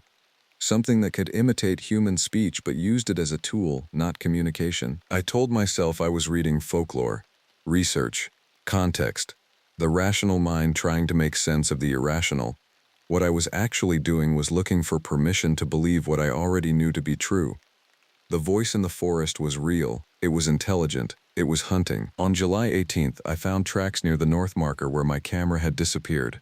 They were deep, pressed into mud left by recent rain. They looked almost human. Almost. The heel was wrong. The arch was higher than human anatomy allowed. The toe spread was too wide. And they came from nowhere and went nowhere. The trail of prints began at a certain point and ended at another, neither of which had any path leading away from the forest. It was as if something had simply materialized at one spot, walked 15 feet, and then vanished. I photographed them extensively with my handheld camera, documenting the pattern, the depth, the surrounding area. I tried to measure them scientifically. The length was about 11 inches, which was within human range, though on the larger side. But the width was unusual, 12 inches from side to side. I filled my notebook with sketches and measurements, and I knew I was still lying to myself. That night, the voice came earlier. Just after midnight. It was close, closer than it had ever been. It came from the west, from the direction of the lake. I stood at the cabin window and watched the dark water. The moonlight reflected off it in a white band that seemed impossibly bright. The voice called again. This time it was very clearly trying to sound like Patricia. My supervisor's voice, coming from my supervisor's mouth, transmitted through the forest air with just enough distortion that you couldn't quite place the unnaturalness unless you were listening for it. "Marcus," it said, in Patricia's tone and inflection, "we need to talk about the missing hikers." Missing hikers. I realized I'd been waiting for this. On some level, I'd known that the casual inquiries hikers had reported were test runs, that something was learning how humans sounded when afraid, when confused, when desperate. The voice was getting better, smoother, more convincing. I didn't answer. I locked the door even though the door locks seemed like theater at this point. I fed the stove and sat on the narrow bed and waited for dawn. By August, I'd figured out most of the pattern. It had rules, though not kind ones. It didn't approach the cabin directly during daylight. It didn't cross running water, or at least I never heard it when I sat by the small creek that fed Echo Lake. It seemed to prefer nights where the cloud cover was heavy, where you couldn't navigate by starlight. And it was teaching itself. Every night it was better at imitating human speech. Every night it was closer. I tried to maintain my position. I still did patrols, still logged observations, still performed the functions of a ranger, but I was no longer doing it for Patricia or for the Park Service. I was doing it because the structure of normalcy was the only thing keeping me anchored. If I stopped performing the job, if I admitted to the complete abnormality of my situation, there was nothing between me and whatever reality I was actually living in. I also started taking precautions. I moved the rifle inside the cabin and loaded it. I kept my truck keys on me at all times, even while sleeping. I stopped hiking the trails beyond sight of the cabin. I rationed my radio contact, only checking in once a week, giving minimal information. I didn't want Patricia dispatching someone to my location. I didn't want anyone else here, but I was also curious in a way that terrified me. I wanted to see it, not because I thought seeing it would help me fight it or escape it, but because I wanted to know what I was dealing with. The not knowing was creating a void that my imagination was filling with increasingly worse scenarios. Sometimes the worst monster is the one you haven't seen yet. On August 3rd, at approximately 0230 hours, I took my rifle and a flashlight and I went outside. I followed the sound.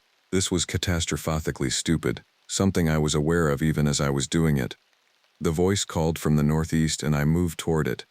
The forest was dark in a way that darkness isn't supposed to be. It was suffocating. The stars were invisible. Even my flashlight beam seemed to get absorbed almost immediately, illuminating maybe 10 feet of undergrowth before giving up. The voice kept calling. Not words anymore, just sounds. Vocalizations that were trying to be human and failing by just enough that it was clear they were deliberate mocking. "Come here," they seemed to say. "Look at me. See what I am." I walked for what felt like an hour but was probably only 15 or 20 minutes. I was moving away from the cabin, away from the lake, into the deep woods.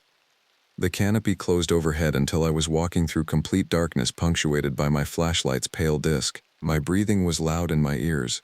The rifle felt useless in my hands, a tool designed for animals, not for whatever this was. And then the sound stopped. Not the gradual fade, the absolute halt. Even my footsteps seemed to produce no sound. Even my breathing became noiseless. I turned the flashlight off. That was instinct, pure animal survival instinct. In the dark, at least I was equal. At least I couldn't be seen. That's when I heard the breathing. It was close. 20 feet away, maybe less. It was deep and rhythmic, almost meditative. breathing that had a pattern to it, like it was conscious of the sound it was making, savoring it. The sound of something very large, very present, and very aware of my location. I raised the rifle. My hands were shaking so badly I could barely hold the barrel steady. I thought about Patricia's brief lesson. Safety off, aim center mass, expect recoil. The breathing moved, not away from me, in a slow circle, clockwise. Once, twice. The third time I heard the crunch of a branch beneath something's weight, not a footstep. Something that sounded like the way a large animal moves through forest, deliberate, heavy, assured. I fired. The sound was incredible. The recoil knocked me backward. My ears rang with the percussion, and for a moment the flash from the muzzle printed white shapes on the inside of my eyelids. Then the forest erupted into sound. Birds exploded from the canopy. Something heavy crashed through the underbrush, moving away from me with surprising speed. I fired again, toward the sound, aiming at nothing because I could see nothing. Then I ran. I didn't wait to see if I'd hit anything. I didn't check for blood or tracks. I just ran back toward the cabin, my flashlight beam jumping wildly, the rifle loose in my grip. I was sobbing. I realized I was sobbing and couldn't stop. I ran until the trees thinned and I could see the pale shape of the cabin ahead. And then I ran faster, burst through the door and locked it behind me. My hands were bleeding. I'd scraped them on bark, on branches, on the rough wooden doorframe. I washed them in the bowl of cold water I kept by the stove. The water turned pink and then red. I looked at my hands like they belonged to a stranger. I'd fired a rifle into darkness at something I couldn't see. I'd tried to kill something I didn't understand. And I was certain, with absolute certainty, that I'd missed.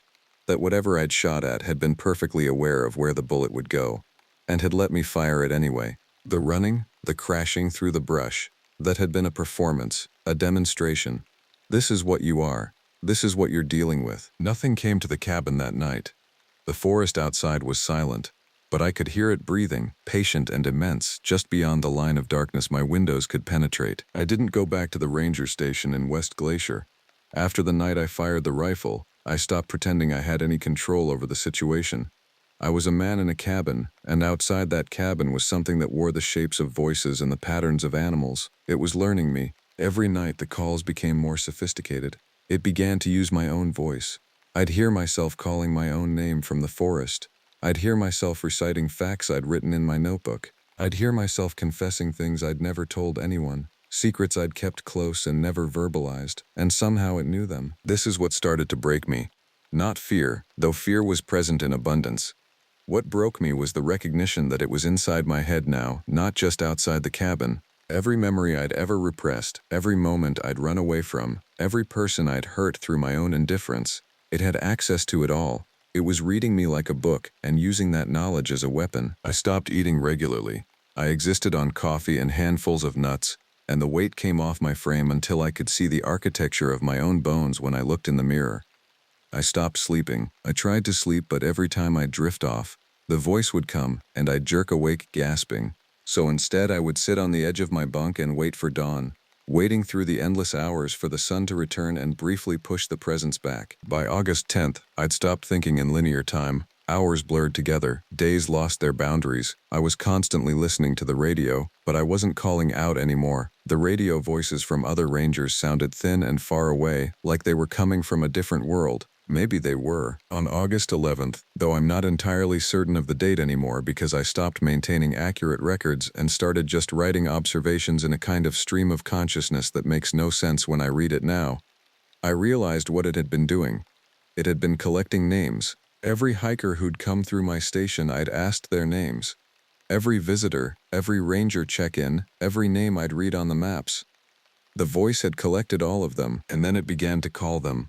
Night after night it would cycle through the names of hikers who'd passed through this area. The young woman who'd asked about the sound. A group of 4 men from Denver who'd hiked the Northern Loop. A family with 2 small children. A solo hiker named Steven who'd registered 3 weeks earlier and never signed out. That last one made something in my mind crack.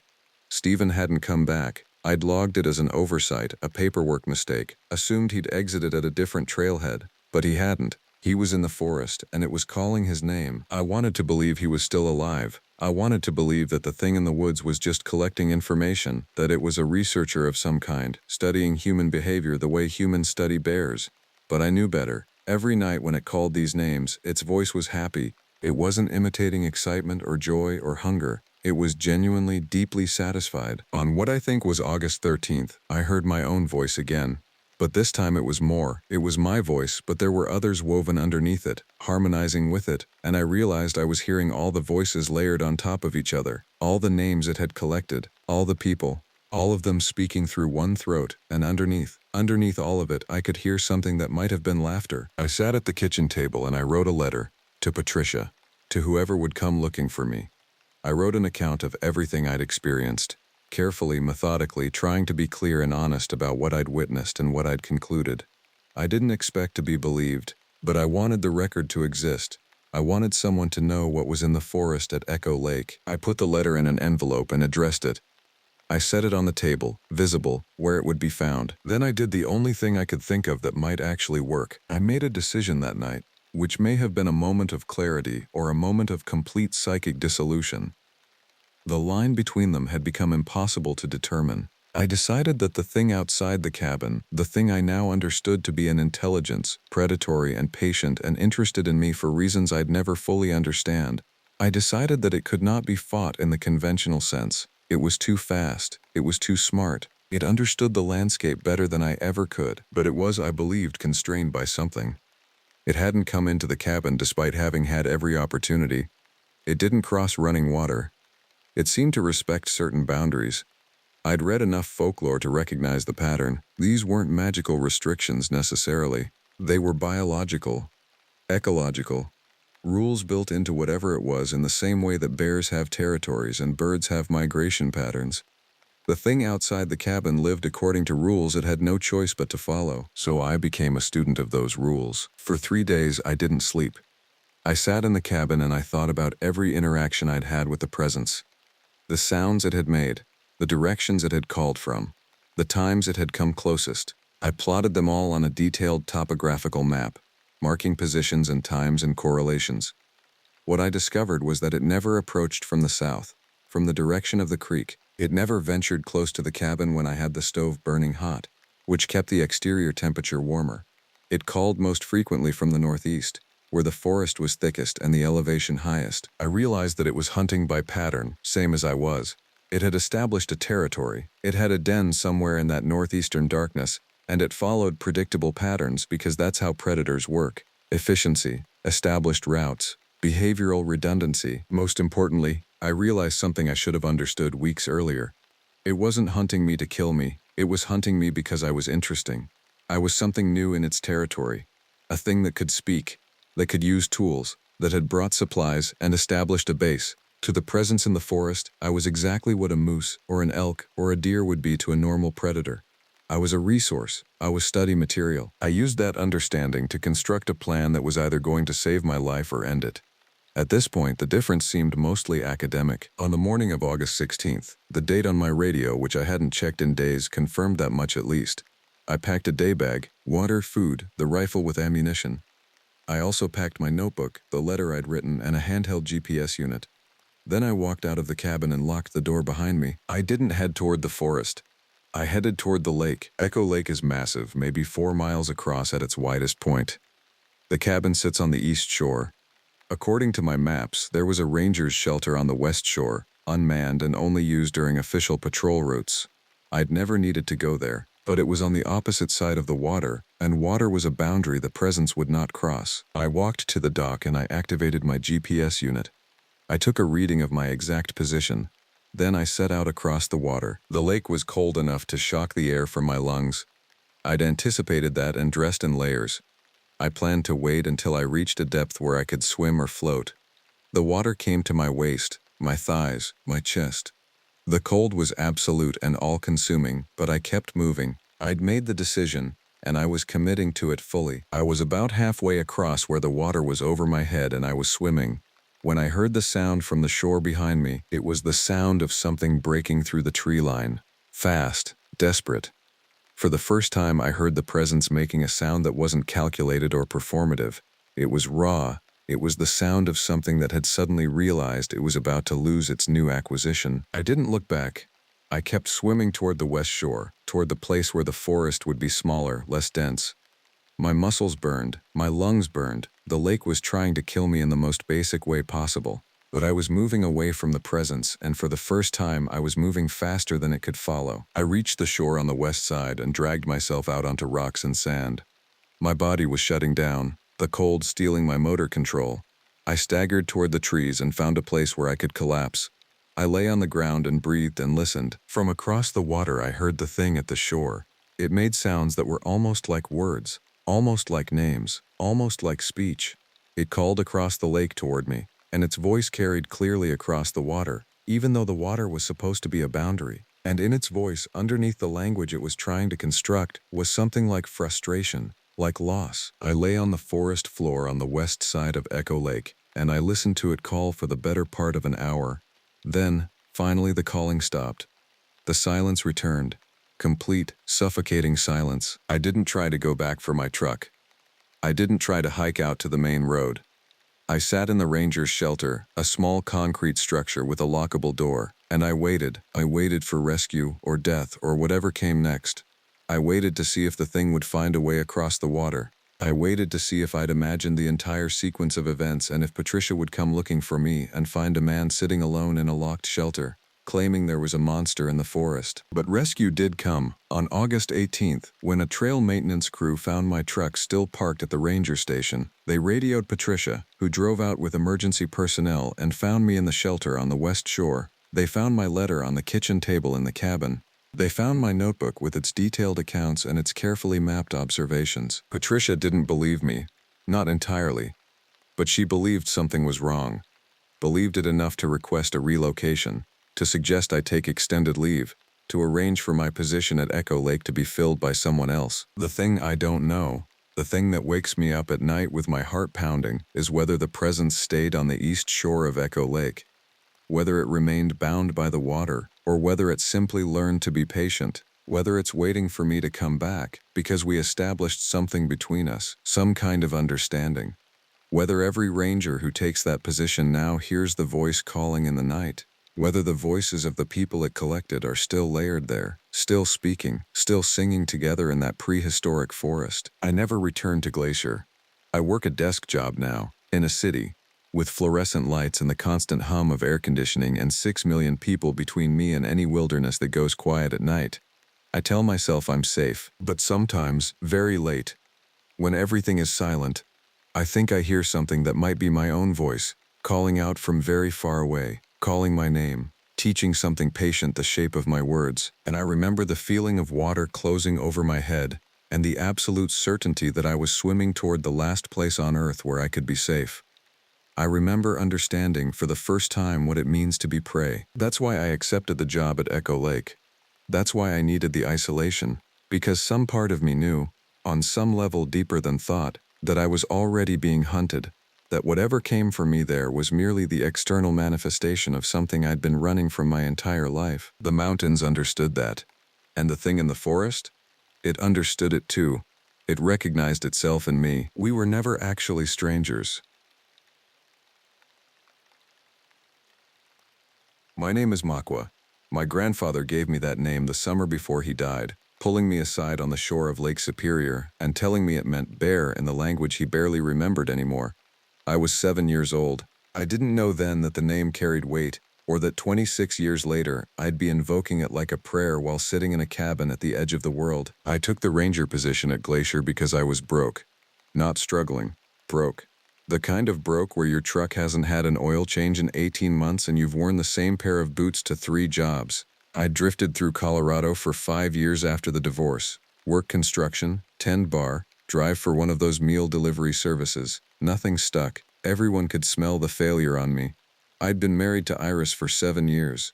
The marriage lasted shorter than some seasons. She kept the house, I got the debt, and a lot of quiet time to think about what a waste I'd become. The position posted in late March. Glacier National Park needed a backcountry ranger for the remote cabin stations during late spring through early fall. The pay was $65,000 annual, housing provided. The catch was that it was isolated work. The ranger in that position would be responsible for a chain of 3 cabin stations scattered across the northern range, 5 to 15 miles from the nearest maintained trail. Resupply happened monthly by horse. Radio check-ins twice a week.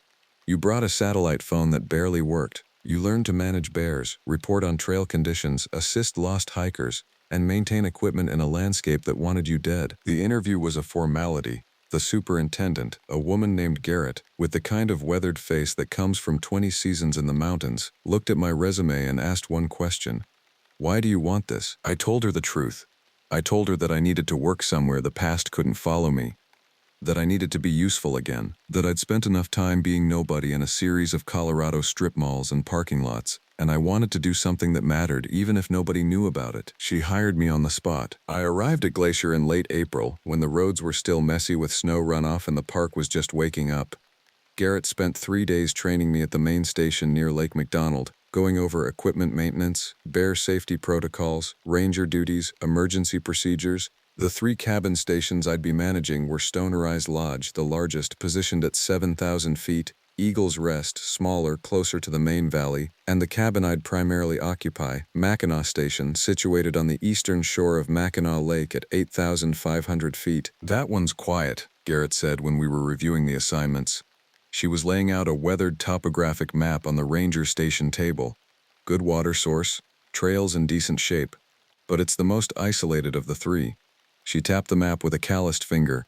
You'll spend most of your season there. Monthly resupply, same as the others. Radio check-ins with our dispatcher. Any emergency, you've got the satellite phone, but signal's sketchy around the cabin. What was the last ranger like? I asked. Garrett didn't answer immediately. She was studying the map like it might tell her something. Marcus, good ranger, stayed 2 seasons. He transferred to the east side, saying the isolation wasn't for him. Some people don't handle the quiet well, it gets inside them. I remember thinking that was odd phrasing, but I didn't ask. I was already the kind of person who was running toward isolation, not away from it. The quiet sounded like exactly what I needed. I hiked to Mackinac Station in early May. The trail was still soft with snowmelt, and I covered the 8 miles in about 3 hours. My pack heavy with personal gear and the supplies that would last me through June. The mountains around me were in that strange state between seasons. Snow patching the high ridges, but the valleys already showing the first real green of summer growth. The cabin appeared suddenly around a bend in the trail, visible through a stand of lodgepole pines. It was smaller than I expected, 40 by 30 feet maybe, built in the 1970s with logs that had grayed to the color of driftwood. A stone chimney on one end, a wide porch facing the lake, and the lake itself. Mackinac Lake stretched out before the cabin like something from a postcard, water so clear you could see the bottom 30 feet out, surrounded by stands of subalpine fir and the distant peaks of the Glacier Park backcountry, still dusted with snow. It was perfect. It was utterly terrifying. The isolation didn't feel oppressive the first few weeks. It felt like relief. I settled into a routine of trail maintenance, checking the smaller cabin stations, doing wildlife surveys, and managing the bureaucratic tasks that kept the position functional. I kept a detailed log of everything, filled out the required reports, sent monthly updates to Garrett.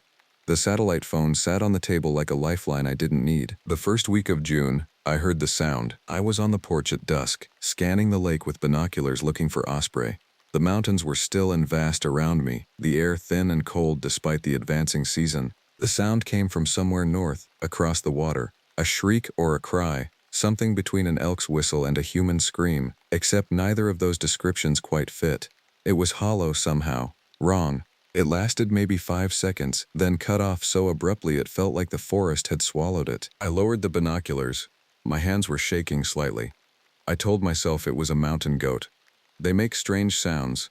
Or maybe a cougar. I'd never heard one vocalize, but there were things in these mountains I'd never heard before. I logged it in my report as unidentified animal vocalizations, noted the direction and time, then went inside and locked the door. It was only 7:30.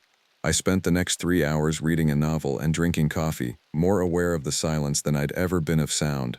By the time I went to bed, my heart rate had normalized. The sound was already becoming something my mind could file away. Something that made sense because I'd categorized it. That would prove to be a dangerous habit. By mid-June, other things were accumulating. I found the elk in a draw 2 miles northeast of the cabin, about a quarter mile off the main trail. It had been dead for maybe a week, just long enough that the smell was serious and the flies had done significant work. That wasn't unusual. Things died in the mountains constantly, but the way it had died bothered me. The elk was torn apart, but not in the way a bear would tear something apart. I've seen bear kills, I've hauled out the remains of livestock that bears got to. Their violent but purposeful, carnivorous logic made manifest. This was something else. The legs were scattered at different distances from the torso, like they'd been removed separately. The spine was exposed in a way that suggested something had peeled the animal rather than just killed it. And the ribcage was caved in from inside out, like the animal had expanded from within. I reported it as a predator kill and didn't mention the specific details. Rangers report wildlife death as routine and nobody gets interested in the nuances. But I spent an hour studying the kill site, looking for prints or sign that would tell me what had done this. The ground was too dry, too scattered with pine needles and loose rock. There was nothing conclusive. That night I checked that the door was locked 3 times before bed. By the first week of July, the sounds were regular. Not every night, but roughly every 3rd or 4th night, something from the woods would vocalize. That same shriek wail whistle that didn't fit any animal I knew. Sometimes it came from the north side of the lake, sometimes from the west. Once so close that I was sure it was just beyond the perimeter of the cabin's clearing, maybe 50 yards out in the trees. I started keeping a detailed log. Time, direction, duration, any other observations. I was cataloging something, though I didn't yet understand what. Garrett called during a radio check-in near the end of July, and I almost told her about it. The words were actually forming in my mouth when she said, "Everything quiet up there?" "Quiet," I answered. "Real quiet." She made a sound like she was satisfied. "Good." Marcus had trouble with the isolation. Started reporting strange activity around week 6. Turns out he was just keyed up. The mind plays tricks when you're alone too long. You seem like you've got better grounding than that. I didn't correct her. I didn't mention the sounds or the strange kill.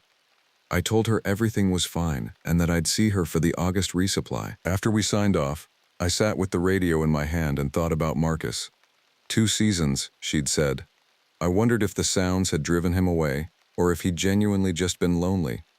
I wondered if I should be worried about what my own mind might be manufacturing. That night the sound came 3 separate times, each instance maybe 30 minutes apart, each one closer than the last. August came with a heat wave.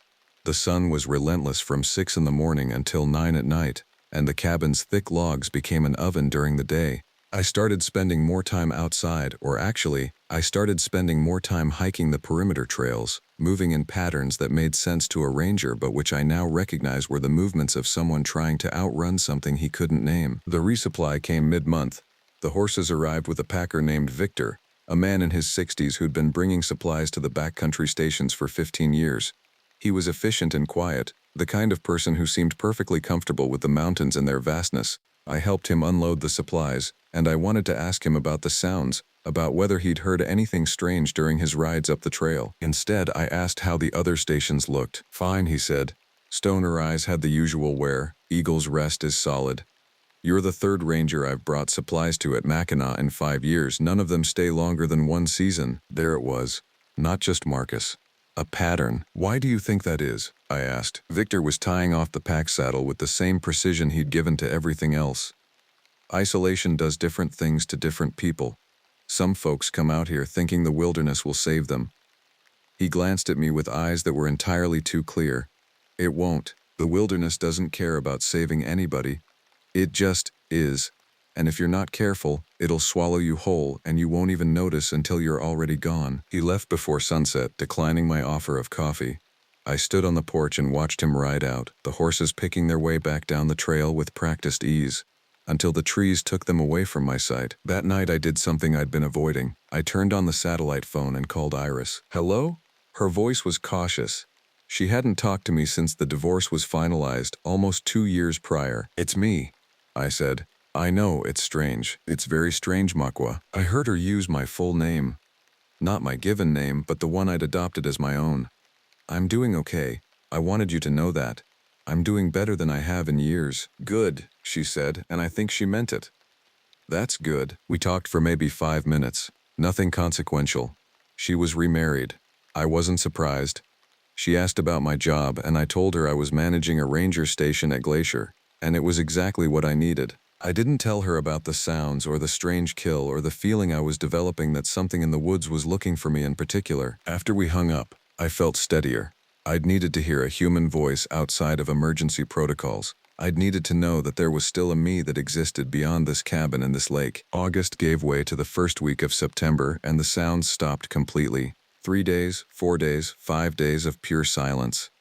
I actually found myself anxious about it, waiting for the next vocalization like I'd been waiting for some kind of answer. Instead, I found the tracks. I'd been hiking the eastern shore of the lake, checking on a trail that was supposed to be maintained but that I hadn't visited in 6 weeks. The morning was cool, the air crisp in the way that meant fall was already beginning its work in the high country. I came around a wide bend where the trail ran close to the water, and the tracks were just there, pressed into the soft ground near the shore. They were roughly humanoid, that's the best description I can give. If I squinted in the right way, I could convince myself they were human, the prints of a barefoot person walking along the shoreline. But the proportions were wrong, the stride was wrong, the depth of the impression was wrong. Whoever or whatever had made these tracks was heavy, heavier than any human should be, and the spacing suggested movement that was too fluid, too wrong. The tracks ran for nearly 200 yards along the shoreline, heading north, and then they stopped.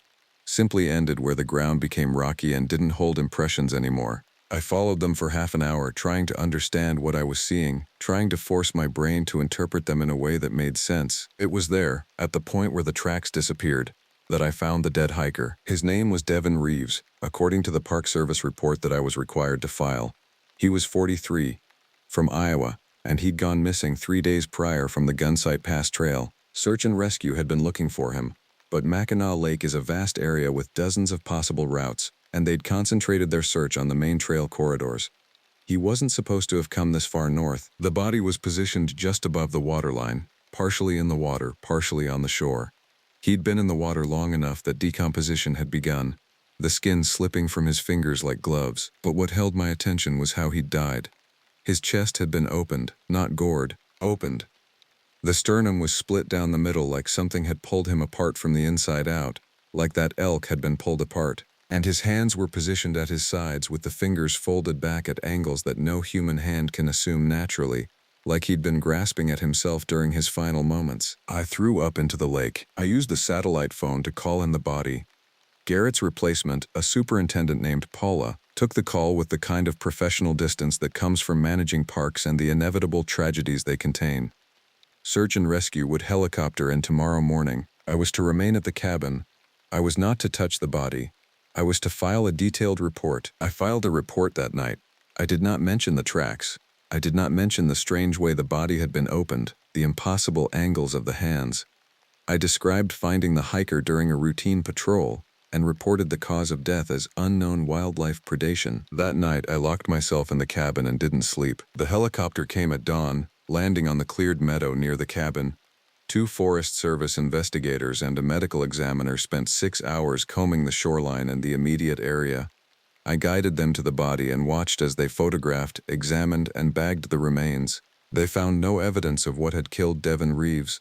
The medical examiner suggested maybe a bear attack, but her tone suggested she didn't believe it. Bears don't open people up like that. Nothing in North America opens people up like that. By afternoon, they were gone. The helicopter had taken the body and the investigators, and I was alone again, except that alone now meant something entirely different. The sounds returned that night. 3 separate vocalizations, all of them close, all of them from slightly different angles around the cabin. I sat at the table with a rifle across my knees and tried to think rationally. Something was hunting in this region. Something large and possibly dangerous. Probably a bear. Probably displaced due to habitat changes or food availability. Definitely not something human. Definitely not the creature from the Algonquin stories that my grandfather had told me when I was a child. The thing that ate human flesh and developed an insatiable hunger. The thing that could speak in a human voice to lure hunters into the woods. My grandfather had called it the Wendigo. And he'd told me that it was real. Real in the way that hunger is real, he'd said. Real in the way that winter was real. Not something you see coming at you, but something you realize too late that you've already been caught inside of. I'd been 10 years old. I'd had nightmares for a month. Now I was 23 years past that, alone in the mountains, and my grandfather's stories were suddenly feeling less like folklore and more like instruction. September wore on. I requested to cut my employment short, telling Garrett that personal circumstances required my return to civilization before the official end of my contract in October. Paula didn't push back. She accepted my resignation via satellite phone, told me I'd served the park well, and said they'd have someone out to pick up the cabin inventory by October 1st. That gave me 10 days to close up operations. 10 days in the cabin with something in the woods that had the sounds of animals and the terrible intelligence of something that might not be an animal at all. On September 23rd, I saw it. I was checking the Western Trail system, about 2 miles from the cabin, moving between some standing deadfall pines. The trail curved around a ridge, and as I rounded the bend, I saw something moving through the distant trees, approximately 200 yards out, across a small ravine. It was bipedal. It was definitely bipedal. It moved like nothing else I've ever seen, in a way that was too smooth, too fluid, joints bending in directions that human joints shouldn't bend. It was tall. Even at that distance, the proportions suggested something massively tall, maybe 7 feet or more, moving with a gait that seemed to know exactly where every foot should fall despite the rough terrain. It stopped in a small clearing and turned to look in my direction. Even at 200 yards, I could feel the weight of that attention. There was nothing kind in it. There was nothing even remotely human. This was the look of something that was wondering whether I was worth investigating, the same way I might wonder about a particularly substantial piece of meat on a butcher's counter. I backed away from the viewpoint, moving carefully, not running, just increasing the distance. When I reached the trail intersection, I turned and walked back toward the cabin at a pace just short of panic, checking behind myself maybe 10 times during the 2 miles back. I didn't stop walking until I was inside the cabin with the door locked and the bar across it. That night I packed. I threw clothes and personal items into my pack while it was still light outside. I was finishing just as the sun touched the mountains, and then the sounds came, multiple vocalizations from multiple directions, circling the cabin, coming closer with each repetition. The sun went down. The darkness became complete in the way that mountains get dark when there's no moon, and you're far from any human light. And then, around 10 o'clock, it started with the voice. Hello? It came from the darkness beyond the porch, and it was unquestionably human. The voice was rough and indistinct, like something was learning to speak English for the first time, but it was unmistakably human words. Is anyone there? I gripped the rifle and didn't move. Hello? It said again, and this time I recognized the voice beneath the strangeness. It was Devin Reeves. Or something was using Devin Reeves' voice, using the memory of it, the shape of it. I'm cold, it said. Please. I'm lost. Can you help me? My hands were shaking so badly I could barely hold the rifle. I understood then what my grandfather had meant. This was real. It was real in the way that hunger was real. This thing had consumed that man completely, and now it was using what it had learned from him, the sound he'd made before the end. His last plea for help. My name is Devin, the thing said. I hiked the gun site pass trail. I got turned around. I need help. There was a scratch at the window. The sound of fingernails on glass. Slow and deliberate.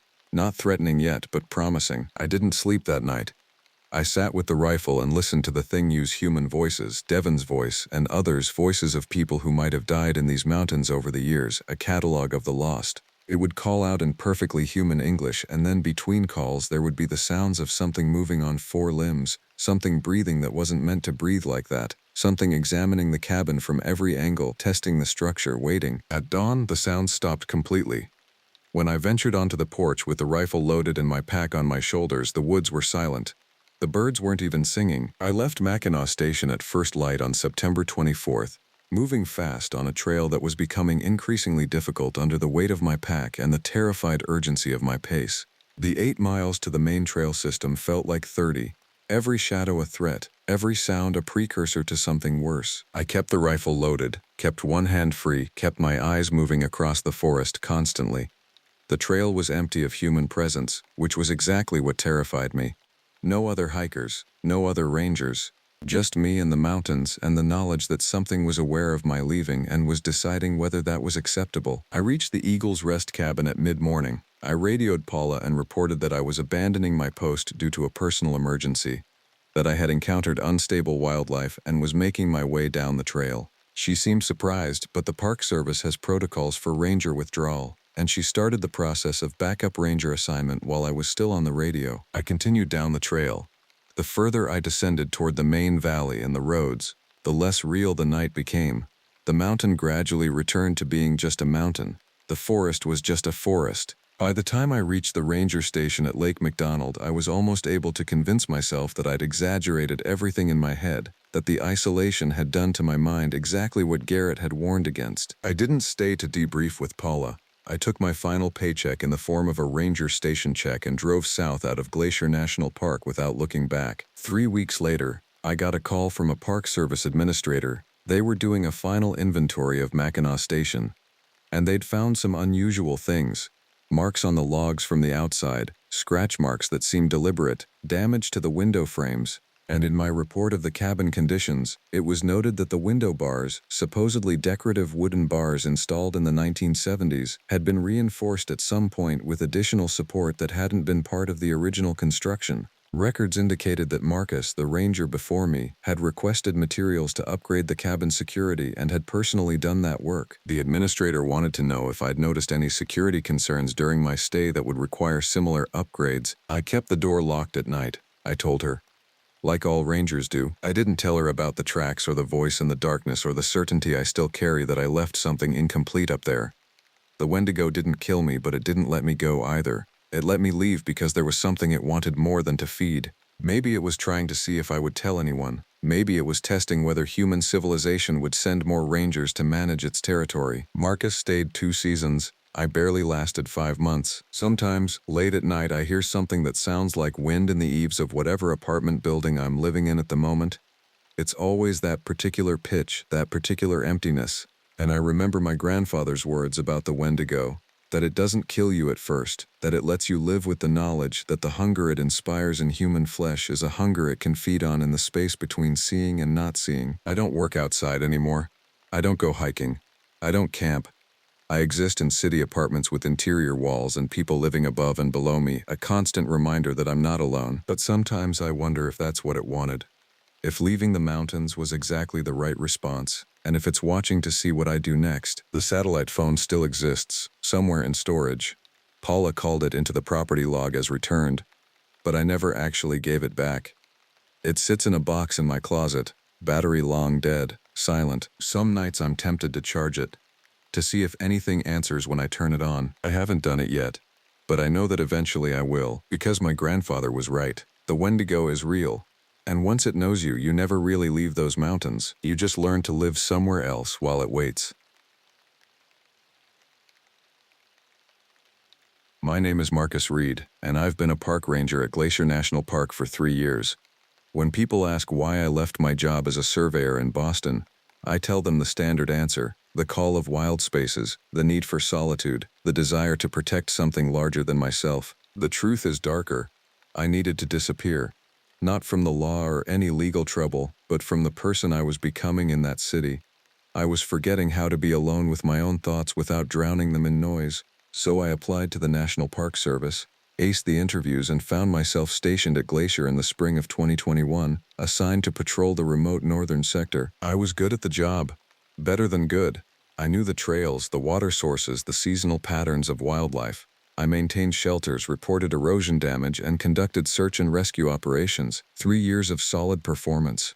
3 years of finding peace in the mountains, until I wasn't peaceful anymore. The cabin where I spent my winters sat on the northeastern edge of Coulter Lake, about 7 miles from the main ranger station. It was a sturdy structure from the 1970s, retrofitted with solar panels and a propane heater. My predecessor, a man named Richard Oakes, had left meticulous notes about maintaining it. The books on his shelf told me he'd been a reader like me, and I found myself wondering what he'd learned from this place before he transferred out. That November, I went to check the cabin before the heavy snow came. It was a routine trip. I'd made it a dozen times that year, but as I hiked the trail from my truck, something felt different. The forest was too quiet. Not the peaceful quiet of an autumn afternoon, but the stillness of a held breath. The elk that usually grazed the meadows were absent. I saw no deer, no birds. Even the wind seemed reluctant to move through the branches. I told myself it was early winter. Animals moved deeper into the lower valleys. Humans didn't belong here in November anyway. When I reached the cabin, everything appeared fine. The weatherproofing held, the storage was intact, the supplies I'd stockpiled last month were undisturbed. I spent 2 hours making repairs to a loose window frame and checking the chimney. The work kept my mind occupied. It was while I was checking the water barrel outside that I noticed something odd. Animal tracks, fresh, pressed into the mud near the lake. I crouched to examine them more closely. The pattern suggested a large predator, but the prints were wrong somehow. Too long, with a gait that was almost human in its distribution of weight. I'd seen bear prints, mountain lion tracks, wolf signs. This was none of those things. I stood and scanned the tree line across the water. The lake was dark, reflecting nothing but the gray sky. For a moment I felt watched, not the gentle observation of being prey to a wild thing, but something conscious of me specifically. Something aware, something curious. I told myself it was deer tracks I'd misidentified. Possibly a bighorn sheep from the higher elevations.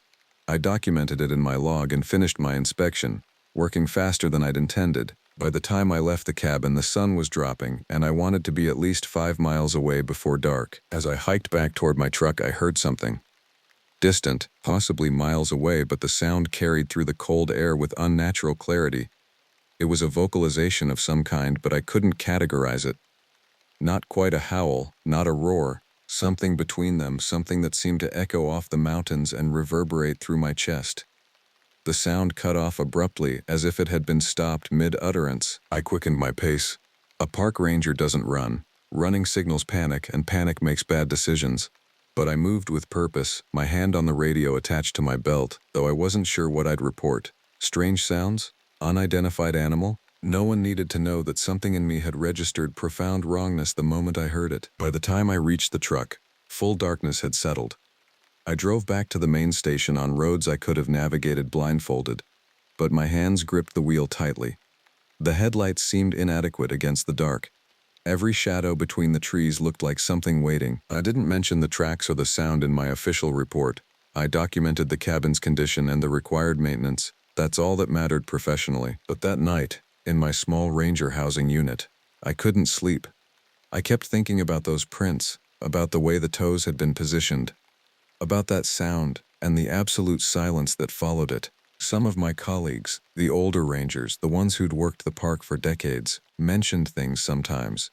They spoke carefully, using phrases like unusual activity and unexplained sightings. I'd always dismissed these stories as the kind of tall tales that accumulated in remote places. People needed narratives to make sense of empty land. Now I wasn't sure. I pulled out a notebook and began searching my memory for anything I'd read about Glacier's history. The park occupied traditional territory of the Blackfeet and other tribes. The mountains were sacred space. In the oldest stories, the animals and the land weren't just physical things. They carried meaning. They carried power. By dawn, I'd convinced myself I was overthinking. A ranger's job was to observe and report facts, not construct mythology. I would return to my normal routine. The incident would be nothing, but something had changed. I knew it. The forest knew it too. Over the next 2 weeks, strange events accumulated. Not dramatic incidents, but small disruptions in the normal order of things. A supply cache I'd built in the western sector was destroyed. Weatherproof containers with freeze-dried meals and emergency equipment were torn open, their contents scattered. But nothing had been eaten. The food was simply destroyed, scattered across several yards as if the act of destruction mattered more than any nutrition. When I examined the scene, I found those same wrong tracks. They were larger now, or perhaps I was simply seeing them more clearly. The stride was impossible for any animal I could identify. A section of trail near Gull Point required repair, and I noticed something while working on it. The trees had been marked, not by previous rangers, not by wildlife management, but recently. Deep gouges in the bark, 5 parallel lines spaced precisely apart, as if claws of immense size had deliberately scraped through the protective exterior. The marks were maybe 7 feet high on several trees, clustered together. When I measured them, my hand fitted perfectly in the space between them. I began keeping detailed logs, photographing everything, cataloging every anomaly. It was the surveyor in me, trained to document data precisely. But it was also the part of me that refused to report anything until I understood what I was documenting. My colleagues would think I was losing credibility if I filed incident reports about possible unknown animal activity. Better to gather facts first. The searches online weren't helpful. I had sketchy internet at the ranger station, and most paranormal websites were useless. But I found references, scattered through hiking forums and Native American cultural histories, to something called the Wendigo. The descriptions varied. Some sources described it as purely metaphorical, a concept representing the dangers of cannibalism and desperation in winter. Others suggested something more literal, a creature of the northern forests, an eater of flesh, something that existed in the liminal space between myth and reality. The Blackfeet traditions held more weight. A ranger named Maggie who worked in the southeastern sector and whose grandmother was Blackfeet mentioned, carefully, that the elders warned about certain things, about respect for boundaries, about not pushing too deeply into the wild spaces out of season, about things that lived in the high places and shouldn't be disturbed. I didn't ask her directly about the Wendigo, but I listened when she talked about the park's history, the stories that had been passed down. By early December, the snow came heavy and fast. The northern sector became impassable for all but the most dedicated rangers, and my superintendent suggested I focus on lower elevation patrols until spring, but I requested to keep the northern route. I told him it was about responsibility, about making sure nothing was neglected during the winter months. He eventually agreed, though I sensed his hesitation. In reality, I was afraid to leave that territory unobserved. The second week of December, I found the elk. It was in a clearing about 3 miles northeast of Coulter Lake, partially buried under snow. The animal had been massive, a bull with a 5-point rack. What bothered me was its condition. The body hadn't been eaten properly. There were no clean kills, no surgical removal of organs. Instead, the chest had been ripped open, the internal cavity accessed by sheer force. The meat around the wound was torn, almost shredded, as if something had fed on the animal in a frenzy, without the precision of a natural predator. I documented it photographically and reported it to the main station as a natural death, possibly from predation. The snow was contaminating the scene, I said, making it difficult to determine cause. They asked if I wanted a team to retrieve it for necropsy. I said no, that leaving it in place was the appropriate ecological management. I lied. I wanted that body undisturbed because I was afraid of what closer examination would reveal, and I needed to keep watching the area around it. That night, I sat in the cabin at Coulter Lake, with the propane heater running and the windows locked. I'd brought supplies for a week-long stay, ostensibly for necessary maintenance work. The truth was that I needed to be in that place. Something in me recognized that the center of the disturbance was there, around that dark water and the forest pressing in on all sides. At midnight, I heard it again. The vocalization, but closer now. Still across the lake, but not distant. It was a sound that seemed to exist at the edge of human perception, low and prolonged, carrying notes that almost formed words. Almost. The sound of something trying to communicate in a voice it didn't quite own. It lasted for 3 minutes, and in that time I became absolutely certain that I was sharing the forest with something that didn't belong to any taxonomy I understood. When it stopped, the silence was heavier than before.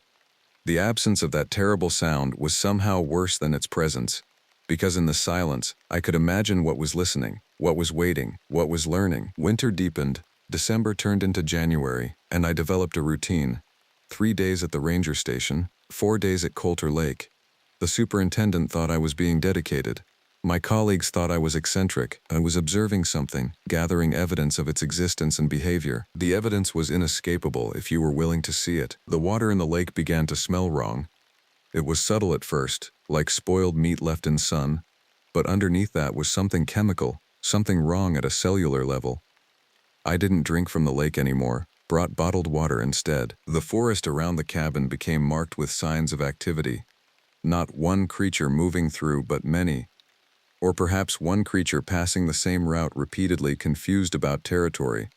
The scratches on trees multiplied, the destroyed supply caches increased. Once I found a pine marten, rare for that elevation, lying dead in the snow. It hadn't been killed by predation, it had died of fright.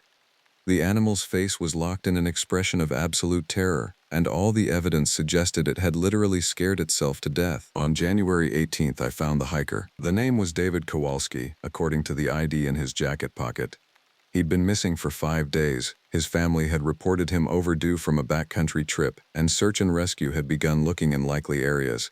But I found him far from any marked trail, near a ravine that no hiker would have reason to visit. His body was fresh, no more than a day old. He'd been arranged. That was the word that came to me. Not left where he'd fallen, but positioned carefully. His arms were crossed over his chest. His face was turned slightly upward, and there were marks on his neck, bruising that suggested enormous hands had held him. Not strangled, not quite, just held. I contacted search and rescue. I reported the location precisely, but I said nothing about the arrangement, the careful positioning, or the marks. I told them he'd apparently fallen in the ravine and died from injuries sustained in the fall. The autopsy would contradict me, I was sure, but I needed time. I needed to understand what was happening before official investigation complicated matters, because I was beginning to understand. The thing in the forest was in a specific phase of behavior. It was hunting, it was feeding, but more than that, it was testing boundaries, exploring how humans responded to its presence. It was experimenting. The marks on the hiker's neck matched the spacing of the claw marks on the trees, scaled for the size difference between a neck and a trunk. On January 22nd, I was sitting in the cabin when I heard something against the door. Not aggressive, just a sound, a deliberate sound, as if something was testing the boundary between inside and outside. I had a rifle, a shotgun, and a pistol, all loaded. My hand went to the shotgun, though I wasn't sure what good it would do. The sound came again. A scraping, like fingernails on wood, but wrong in every way, because these were claws, and they were large enough to make marks almost an inch deep in the solid wood of the door frame. I waited for hours. I didn't move. I didn't make sound. The scraping came intermittently, exploring the edges of the door and windows, testing, probing. Once, something pressed against the window, and I glimpsed a shape in the darkness. Not a head exactly, but a silhouette, vaguely proportioned like something bipedal but wrong. The window was fogged with my breath and the heat from inside, so I couldn't see it clearly, but I could sense its size. The thing was enormous, easily 9 feet tall, broader than anything on 4 legs. At some point before dawn, it left. The sounds ceased, and I was left alone with the wind and my racing thoughts. I didn't leave the cabin for 2 days after that. I sat inside, rational thought fragmenting, fear crystallizing into something harder, something determined. I was a park ranger. This was my responsibility. I'd accepted the weight of this land when I came here, and I wouldn't abandon it now just because the danger was incomprehensible. On the 3rd day, I packed everything and left the cabin. But before I did, I set something in motion. I left messages in a waterproof container, hidden but marked with spray paint so I could find it again. I detailed everything I'd observed. The tracks, the sounds, the bodies, the behavior patterns. I documented the accelerating timeline. In 7 weeks, the activity had gone from invisible to overwhelming. The creature was establishing presence. It was becoming comfortable with being observed. That suggested it was either confident in its dominance or preparing for something. I didn't know which, and I wasn't sure there was a meaningful difference. February brought a strange convergence. A winter storm cut off road access to the northern sector for 12 days. I was effectively isolated at the ranger station, though I could observe conditions from satellite and maintain radio contact, and during those 12 days the activity near Coulter Lake intensified dramatically. I had placed motion-activated cameras at strategic locations before the roads became impassable, solar-powered units that would capture any movement in their frame. When the roads reopened, I hiked in to collect the data, moving as fast as the snow and terrain allowed. What the cameras recorded was unlike anything in wildlife literature. The images showed the creature on multiple occasions, usually at night but occasionally in the gray hours of dawn. It was massive, that much was clear.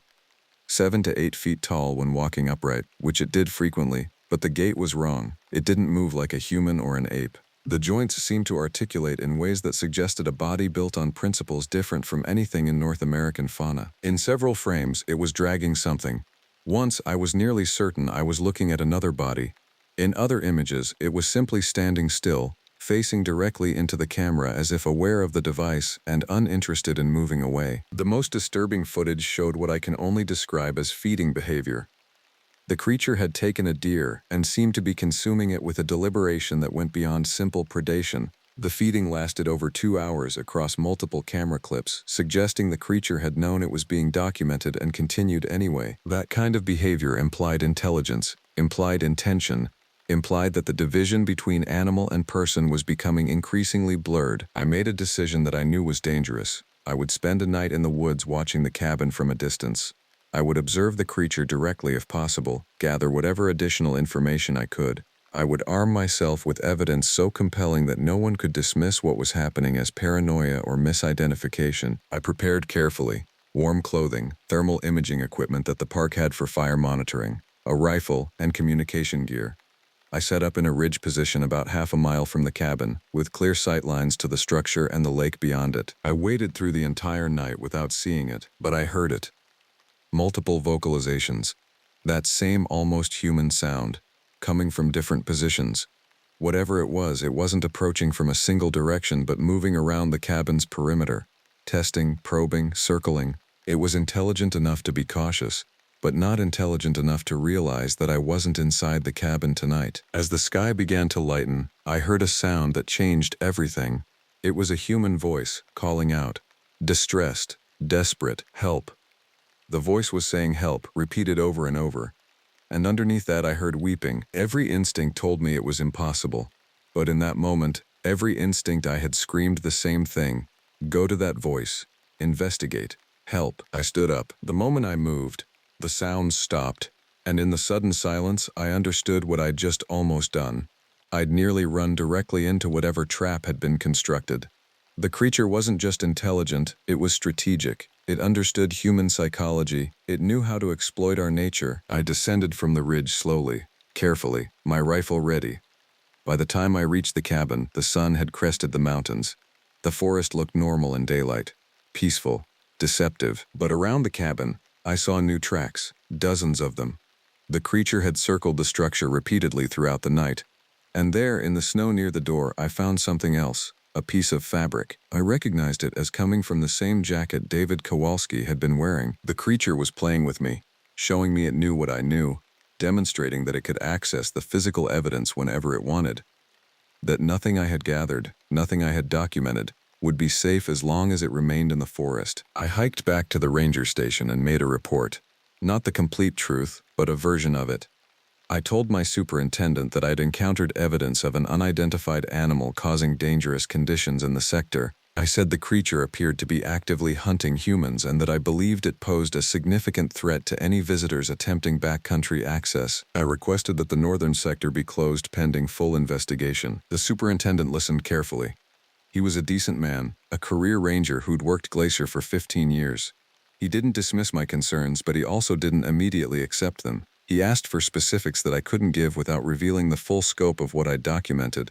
I'd kept those observations secret, recorded them in personal logs that existed only in a waterproof container hidden in the forest. He authorized a team to investigate, 3 experienced rangers plus a wildlife specialist from Fish and Game.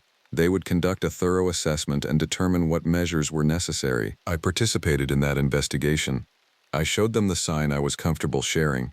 The unusual tracks, the damaged supply caches, the destroyed flora. The specialist examined everything carefully and offered a conclusion that was partly correct and completely inadequate. Large predator, he said. Possibly an escape from some private collection, or an anomalous specimen with unusual behaviors.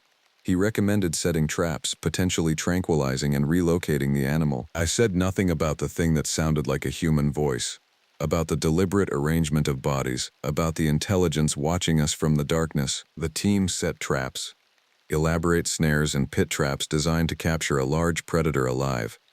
I helped with the installation because my refusal would have raised questions, and as I worked, I was absolutely certain that the creature would avoid every trap. It would understand them immediately. It would perhaps even use them to its advantage if the opportunity arose. For 3 days we maintained observation posts.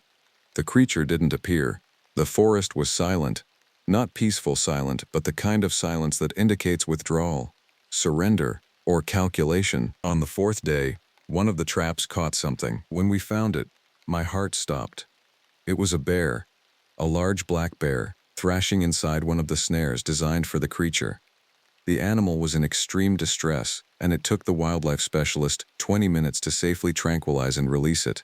As it fled into the forest, the specialist voiced what we were all thinking. That's the 3rd wrong animal this week. Whatever we're hunting, it's making sure only things that can't hurt it get trapped. The investigation wound down. The Fish and Game recommendation was increased ranger patrols and visitor advisories. They suggested the creature would likely range away from human activity as seasons changed. The conclusion was that we'd been observing an anomalous predator, probably diseased or neurologically damaged, that had temporarily shown aggression toward humans and property. The team packed up. I thanked them for their professionalism and returned to my duties, but nothing had been resolved. The thing in the forest still existed. It still hunted. It still learned. And now it had been reinforced in its understanding that direct confrontation with humans yielded information, testing of tactics, refinement of strategies. The presence of multiple humans had taught it more about us than any solitary observation could have. By mid-March, I knew I couldn't stay. The weight of that knowledge was becoming unbearable. Every night shift, every patrol through the remote areas, every moment in the forest, I was aware of being assessed. The thing was studying me as surely as I was trying to study it, and I was beginning to understand that my goal of gathering evidence was futile. The creature would never leave enough physical evidence to convince people of its reality. It was too intelligent. It understood human doubt perfectly. So I made a choice.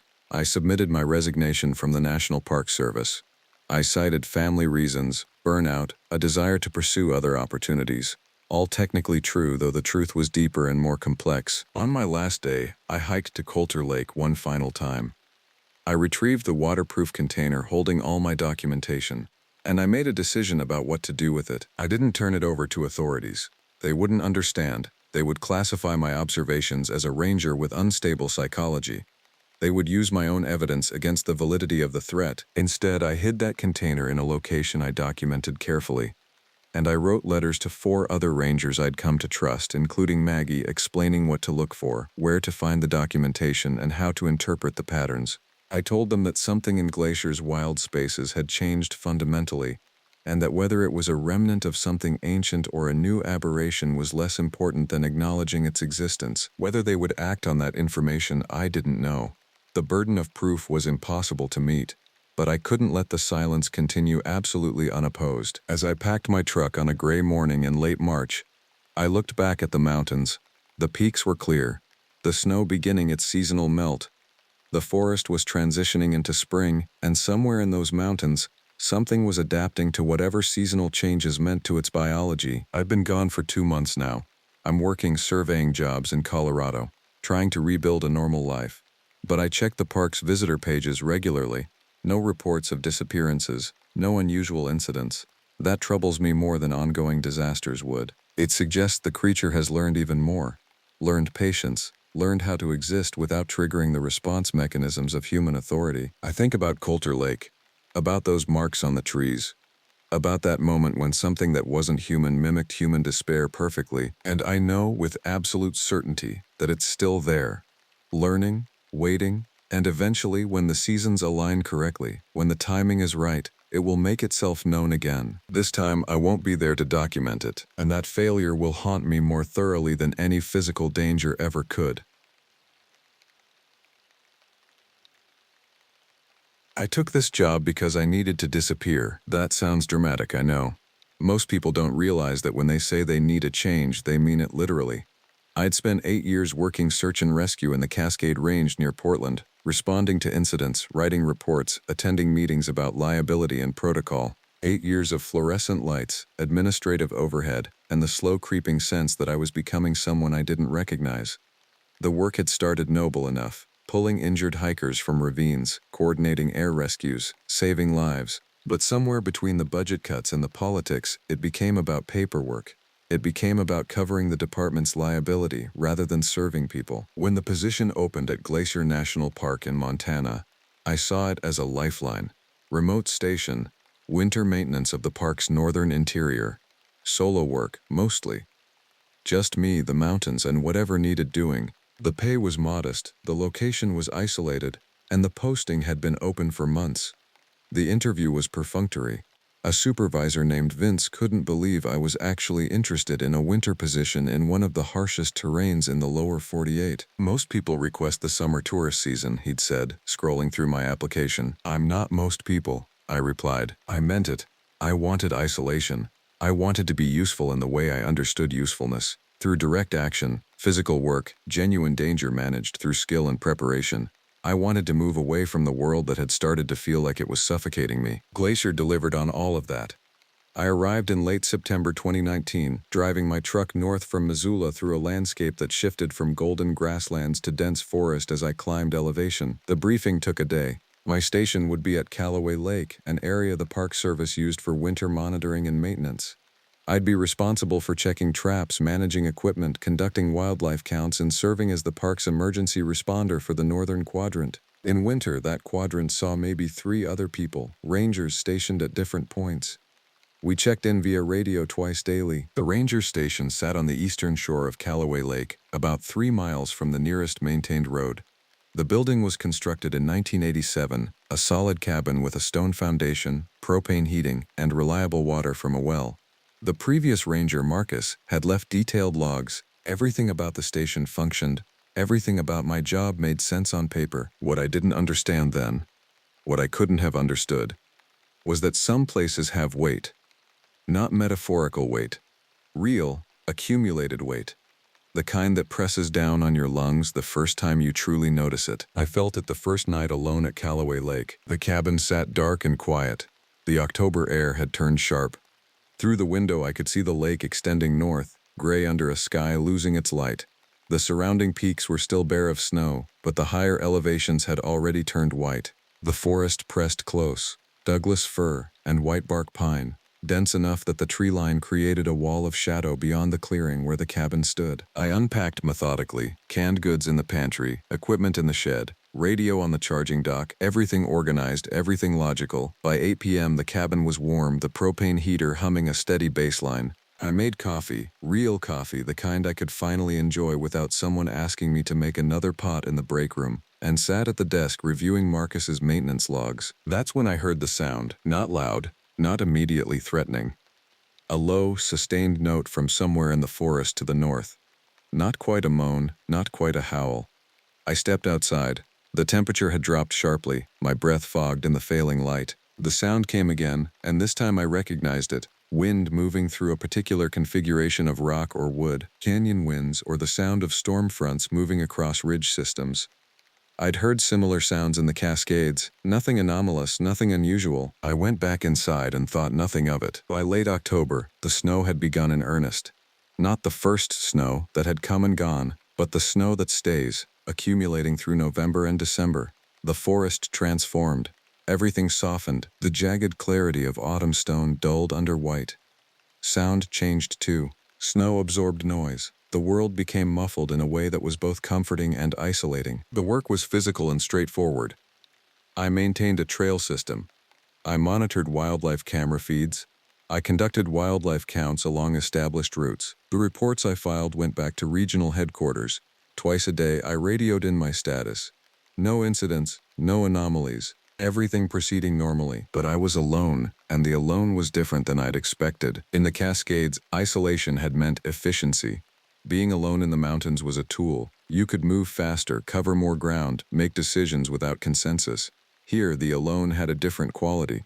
It wasn't quiet, the forest had presence. Wind through the trees at night created a sound like breathing. The lake, even frozen, seemed to be listening. The mountains themselves, and I know how this sounds, seemed aware of my presence in a way that was neither hostile nor welcoming. Observant, patient. I adapted. I developed routines.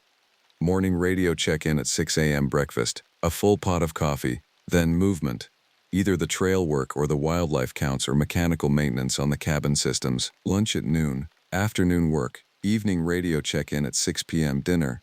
Reading or equipment maintenance or logs until 10 p.m. Sleep. The routine anchored me to normalcy. In November, the first real crisis came. I was conducting a wildlife count along the northern approach, a 3-mile loop through forest parallel to the lake, when I found tracks in the new snow.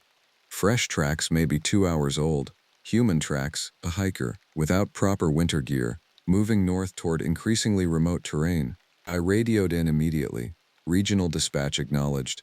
They initiated protocol while I traced the trail. The hiker had left the main park roads somewhere south. No vehicle reported at any parking area. No hiking permit filed. The person was lost or hadn't intended to be found, or both. The tracks moved with purpose, though. A steady gait, consistent pressure. Someone who knew how to walk in snow, or thought they did. I followed them for a mile. The tracks led north, deeper into forest, away from the lake, toward terrain that got progressively more difficult. My shift log said I was authorized to follow up to 2 miles, then I needed to coordinate with regional teams. I marked waypoints on my GPS. I photographed the tracks. At the 2-mile mark, the forest opened into a small clearing. I found him. The hiker was a man in his 60s wearing athletic gear not rated for mountain winter. He was sitting on a log, perfectly still, facing away from the forest's direction I'd come. His pack was on the ground beside him. He wasn't moving. I called out, "Hello? Park Service. Are you injured?" He didn't respond. I approached carefully, always assumed someone in crisis might be unpredictable, and came around to face him. His eyes were open. His skin had the waxy, pale look of early hypothermia. He was breathing, but slowly, shallowly. "Can you hear me?" I asked. His eyes tracked to me, but he didn't respond. His lips moved. No sound. I checked his vitals. Shallow pulse. Core temperature profoundly dropped. I radioed for emergency helicopter extraction. While I waited, I got him into my emergency insulated wrap and started getting him to consume warm liquids from my thermos. He didn't resist. He didn't speak. He simply complied with everything I asked, moving in that slow, deliberate way people move when the cold has gotten into their nervous system. The helicopter arrived 90 minutes later. I guided it in and handed him off to the flight medic. The medic said later that he was in the range of survivable hypothermia. Chance of recovery was good if he got to the hospital fast enough. I filed the report. A solo hiker named Jeremy Beck from Kalispell. He decided to take a winter hike without proper preparation or notification to the Park Service. He'd gotten turned around, couldn't find his way back, and had simply stopped walking. That's how people die in winter, not from dramatic exposure but from sitting down when they're lost. Giving up. The cold takes over from there. Back at the cabin, something had shifted in me. The abstract work of ranger had become concrete. This was real. This was why I was here. And this was also the night I became aware that something else was aware of me. The night of the rescue. I was filing the extended report when I heard the sound again. That low, sustained note from the forest to the north. But this time it was different. It came and went, in rhythmic intervals, almost like breathing, almost like something huge, some distance away, was acknowledging its awareness of me through sound. I stepped outside. The temperature was dropping towards zero. The wind had shifted.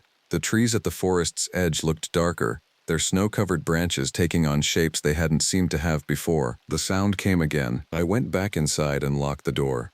I don't do this as a habit. Park rangers don't lock their doors. But I locked it that night and I didn't entirely know why. The forest doesn't permit easy dismissal. That's something I learned in the Cascades, but Glacier taught it with more precision. You can ignore a forest for only so long before the forest demands your attention. Jeremy Beck's rescue had triggered something in me, not fear exactly, but heightened awareness. I found myself more alert on the trails. I tracked weather patterns with greater care. I inventoried my emergency supplies and added redundancy. Professionals call this situational awareness. It's what keeps people alive in wild places. It's also what makes you notice the things that don't fit. The first anomaly was the wildlife activity. Not abnormal in intensity, but wrong in direction. The animals I was supposed to monitor, primarily elk and mule deer using the winter grounds around Callaway Lake, were congregating on the southern approach. Far southern. The northern sections of my territory, which typically showed moderate wildlife traffic, were nearly empty. I noted it in the report, but without urgency. Animals shift their ranges. Nothing in the data suggested anything problematic. But 3 weeks into November, when I reviewed the wildlife camera footage, I understood the pattern more clearly. The animals weren't just avoiding the northern forest. They were avoiding something specific within it. The game cameras I maintained were infrared motion-triggered units mounted at various points along the trails. They recorded continuously but captured images only when movement triggered the sensors. Over the course of November, I reviewed thousands of images, mostly deer, some elk, once a mountain lion which I noted and reported, but increasingly nothing from the northern route. I checked the camera on the northern trail myself. The lens was clean. The battery was fully charged. The unit functioned perfectly. It had simply stopped capturing subjects. The animals had vanished from that section of forest. This should have triggered immediate concern. Wildlife population crashes require reporting and investigation, but when I radioed it in, the response was neutral. Could be seasonal shift, the dispatcher said. Could be predation activity. Document it and maintain normal protocols. I maintained normal protocols. But I also began deviating from them. Ranger work has a structure, a safety framework. Solo rangers in remote areas are required to file detailed itineraries before setting out. If a ranger doesn't check in within a specified window, automated protocols activate, radio calls, then vehicle dispatch, then helicopter search. It's a good system, it saves lives, but it's also a system that prevents truly deep exploration. In December, I started taking equipment out without filing complete itineraries.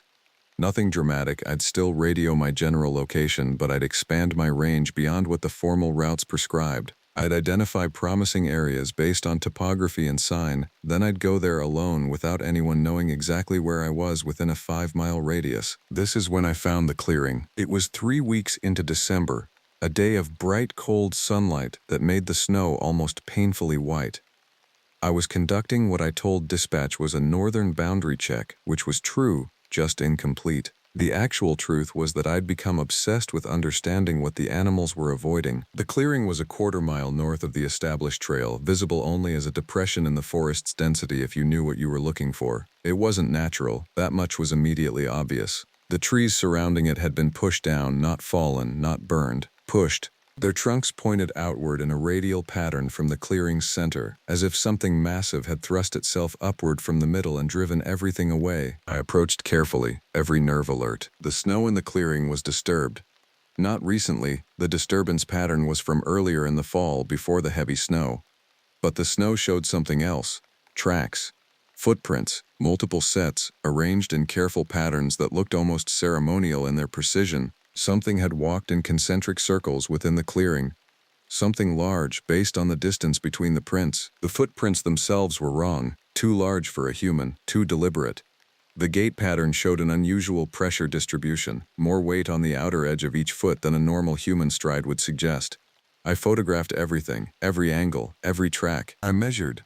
The foot length was approximately 16 inches. The stride was 6 feet. Whatever had made these tracks was moving deliberately, precisely, with an intelligence behind the movement. Not an animal, not quite. Then I saw the sign on the trees at the clearing's edge. The bark had been stripped. Not torn. Stripped, in vertical lines in a pattern that matched the height of the trackmaker's reach. The strips were clean, methodical, not damage, marking. Whatever had made the footprints had also marked the trees. It was establishing territory. My skin did exactly what people say it does in moments of genuine fear. It tightened. My breathing changed. My focus narrowed. I photographed the bark markings from multiple angles. Then I backed away from the clearing, never turning around, always watching the tree line. The walk back to the established trail took 45 minutes. It felt much longer. I didn't report the clearing to dispatch. I told myself this was because I needed more information. I told myself I needed to understand what I was dealing with before making an official report that might trigger a wildlife investigation that could disrupt whatever was happening. I told myself professional reasons, but the truth was simpler and less honorable. I was afraid of being pulled from Glacier. I was afraid the anomaly would be solved by someone else. I was afraid I'd lose the thing I'd come here to find, even though I didn't consciously understand what that thing was. For the next 3 weeks, I found reasons to move through the northern forest. Not the clearing itself. I wasn't stupid enough to return there alone repeatedly, but the surrounding area. I documented everything. The strange footprints were gone from the newer snow, but the bark markings remained. I found more, at least 6 other locations within a 2-mile radius. The pattern was consistent. The clearing had been just one location among many. Something was moving through this forest in patterns that suggested intelligence, communication, and terrible purpose. In late December, I made a decision that I'm still not entirely sure was right. I filed a detailed report to regional headquarters. Not about the footprints or the clearing. That would have sounded insane. Instead, I reported anomalous wildlife behavior and requested authorization for an extended overnight survey of the northern interior to document population shifts and potential disease vectors. Ecologists love disease vectors. It gave my request the veneer of scientific legitimacy. The authorization came back approved within 2 days. I was cleared for a 3-day wilderness excursion into the northern sector. I was required to file hourly check-ins via radio. I was required to maintain specific GPS waypoints. I was also finally authorized to do something I'd wanted to do since December 1st. Move deep into the territory and understand what lived there. The night before the expedition, I prepared meticulously. Extra supplies, ammunition for the bear spray, a personal locator beacon, a detailed field journal, photographs and measurements of all the anomalies I'd documented. I wasn't going into that forest blind. At 6 a.m. on December 28th, I radioed my location and departure point. I gave my first waypoint. Then I entered the northern forest, and for the first time I understood that something was waiting for me to do exactly this. The forest in winter is audible in ways that summer forests aren't. The snow absorbs sound, but it also carries it. Footsteps travel, breath travels. The snap of a dead branch carries 100 yards. I moved with deliberate slowness, not rushing, aware that every noise I made was also alerting whatever was alert to my presence. The clearing was my destination, though I didn't go directly. Rangers don't move in straight lines through wilderness.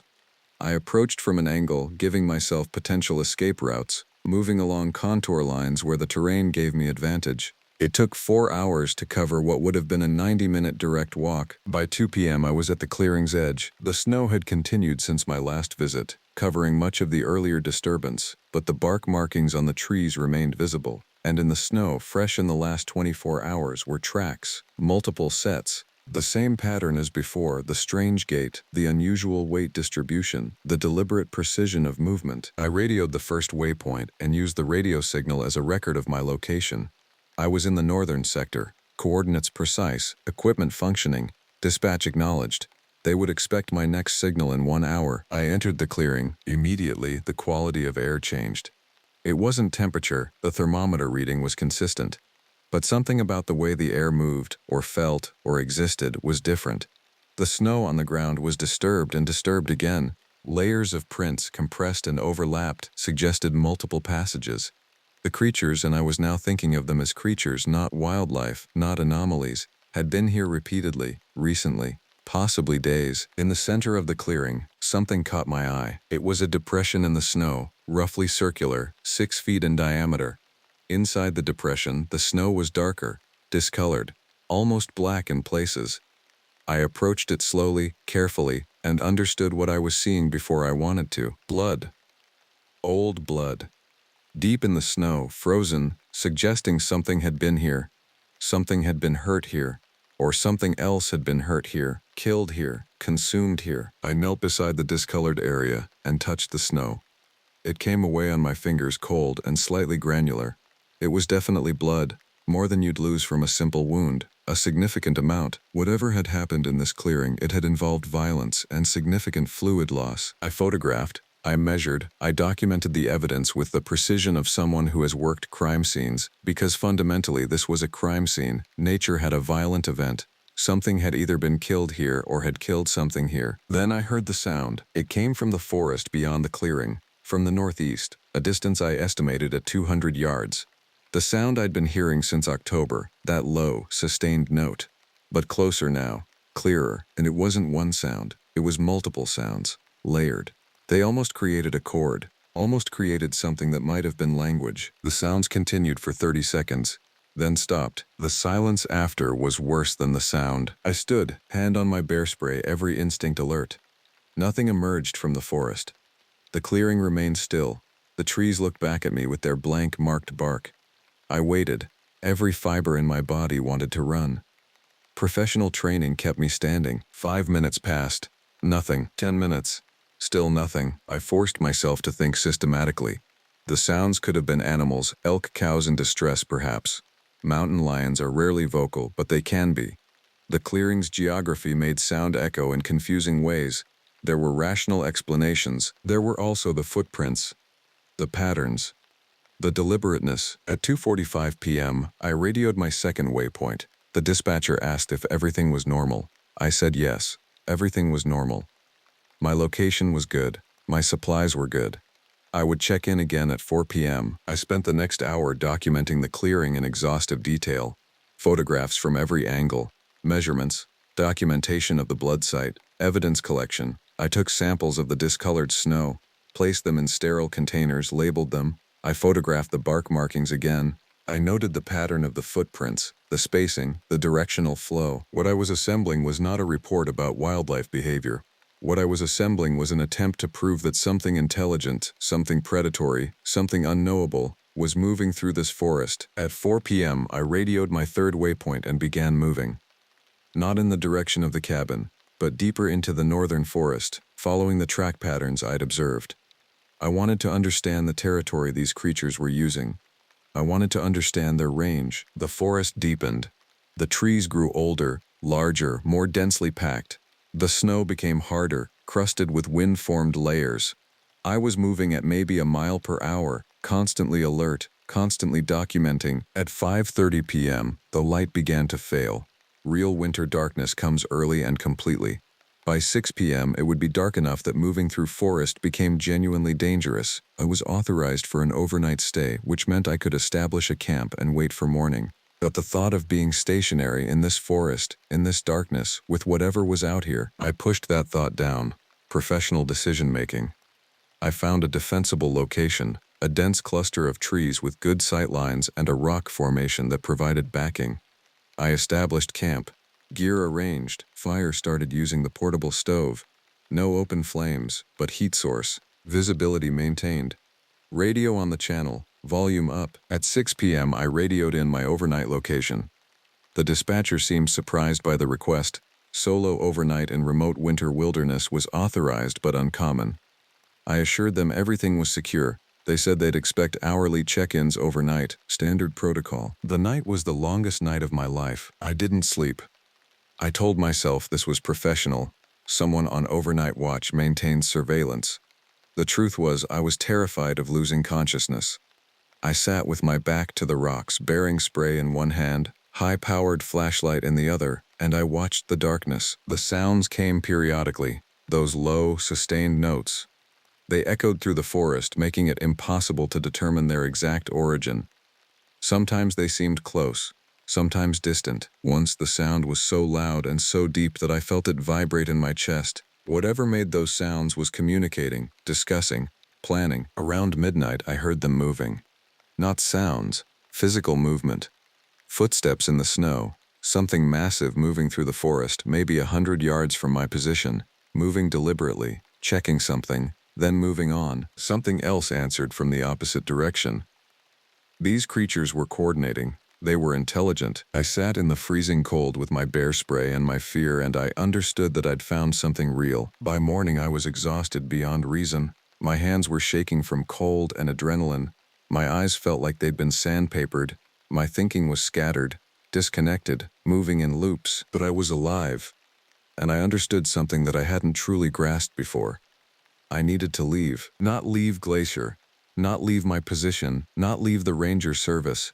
Leave the northern forest. Understand it, yes. Document it, yes. But not stay out in it. Not where these creatures hunted. Not where something had died and left blood in the snow. At 6 a.m. I radioed my morning location. Everything secure. Equipment functioning. Moving back toward established routes. I packed deliberately, methodically. Each item in its place. Each action controlled. The freezing temperatures had improved nothing. The cold was still absolute, still total. But the morning light, even winter morning light, was psychologically significant. Darkness contained unknown terrors. Light at least made threats visible. I followed the track patterns backward, retracing the route I'd been developing over the past weeks. After 3 hours, I reached a location I recognized, a distinctive rock formation that marked the beginning of the established trail network. I was safe, or safer. I was back in the mapped world. I stopped and allowed myself something I'd been denying, a moment of pure reaction. My legs felt weak. My breathing was shallow. Every part of me wanted to simply sit down and not move. But rangers don't have that luxury. Rangers move. By 1 p.m., I was back at the cabin. I filed my report. Anomalies documented. Northern Territory survey completed. Preliminary finding: wildlife has established behavioral patterns suggesting seasonal range shift. No threatening incidents. Recommend spring follow-up survey. Respectfully submitted. The report was professional. It was complete. It was also a lie that covered something deeper than truth. What I did instead of sleeping was document everything. I spent 6 hours at the cabin desk with my photographs, measurements, samples, and comprehensive notes. I wrote narrative accounts of what I'd heard and observed. I created timelines. I analyzed patterns. What I was creating was a document that proved something intelligent was moving through the northern forest. What I didn't do was send it anywhere. Instead, I stored it. Hard copies in a waterproof container, digital copies on an encrypted drive, and I made a decision that I've spent the last 4 years living with. I was going to understand what this was. In early January, Jeremy Beck, the hiker I'd rescued in November, came back to Glacier. The contact came through regional headquarters. He wanted to thank me personally. He was making a donation to the Park Service. Could I meet with him in the park office? Of course I could. I drove down to the main station on a clear January afternoon. Jeremy was in his 60s, gray-haired, looking physically recovered from his hypothermia ordeal. He shook my hand firmly. The gesture of gratitude was genuine. I want to ask you something, I said once we were seated in an empty conference room. When I found you, you weren't calling for help. You were just sitting there. He was quiet for a moment. Yes, why did you hike into that country without proper equipment? He chose his words carefully. I was trying to see something. I heard, I heard stories about that area. Things people said they'd encountered. I wanted to understand if there was any truth to them. My pulse accelerated. What kind of stories? Creatures, he said. Not bears, not traditional wildlife. People from the local tribes have stories about that territory, old stories. They talk about what they call the walkers, big, intelligent things that move through the deep forest. The tribal elders say that area is forbidden, that the walkers live there. Why would you hike into territory described as forbidden? Because I'm 72 years old, he said. And I wanted to know if the stories were true before I died. He left Glacier 3 days later. Before he left, he gave me the name of a researcher from the University of Montana who'd been documenting tribal oral history about the Glacier region, a woman named Riley Greer. He suggested I contact her if I had questions about the local mythology. I contacted her. Riley Greer didn't believe in monsters. She was a folklorist and anthropologist who'd spent 15 years documenting and contextualizing oral histories from Blackfeet tribes in the region. She agreed to meet me in Missoula, a neutral location, to discuss what I'd observed. What I presented to her was my documentation. The photographs, the measurements, the blood samples. I explained them as wildlife I'd found. The footprint casts, the behavioral patterns I'd documented. Riley looked at everything in complete silence. When she was finished, she met my eyes directly. You found signs of them, she said. Signs of what? The walkers. The tribes call them different things. My Blackfeet contacts use a term that roughly translates as the children of winter. They exist in the old stories. They're intelligent, they hunt, they're territorial, and they're absolutely real. That's not possible, I said. Why not? She asked. We've discovered new species in the last 100 years. Primates we didn't know existed. Entire ecosystems. Why is it so impossible that large, intelligent bipedal creatures exist in the remote wilderness of North America? Because everyone would know about it, I said. Someone would have documented it, scientifically, conclusively. Everyone doesn't know about it because these creatures are incredibly intelligent, Riley said. They avoid human contact. They're rare. They exist in territories so remote that casual observation is difficult. And crucially, they're associated with winter. Long winters, harsh conditions, deep snow. That's when they're most active. That's when most humans are least likely to be in the mountains. She explained the oral traditions. Long winters brought starvation. Starvation brought desperation. And in the deepest parts of winter, when people were hungry and cold and dying, the walkers would come. Sometimes they took people. Sometimes they didn't. Sometimes they simply watched. The tribes had learned to stay away from certain territories during deep winter. They'd developed warnings, stories, ceremonial avoidances. The territories they avoided included the northern approaches to Callaway Lake. What did you observe? Riley asked carefully. Beyond the physical signs. I told her about the sounds, the coordination, the deliberate pattern of movement, the blood in the clearing. They're predators, she said. Intelligent predators. They hunt. They communicate. They have territories they defend. Defend against what? I asked. Against anything that enters their domain, she said quietly. Against other animals. Against humans, if necessary. I didn't return to the cabin for 3 weeks. I told the Park Service I needed emergency leave for personal reasons. They approved it without question. I spent the time in Missoula, accessing tribal archives, reading oral histories, talking with elders who were willing to talk about the deep stories. What I found was consistency. Across multiple tribal sources, separated by geography, describing events from centuries of oral history. There was a consistent pattern. The walkers were real, they were dangerous, they were intelligent, and they were territorial. When I finally returned to Glacier, it was February, and the deepest part of winter had passed. I was also different. I understood what I was living with. The northern forest wasn't anomalous. The creatures weren't impossible. They were simply real in a way that most of modern civilization refuses to acknowledge. February and March were quiet, too quiet. The sounds stopped. The visible signs, the footprints, the bark markings, stopped appearing. It was as if the creatures had moved on, or gone dormant, or learned that I had become too aware of them and decided to withdraw into deeper territory. I found a new equilibrium with my work. I continued my ranger duties, trail maintenance, wildlife monitoring, the routine bureaucracy of the position.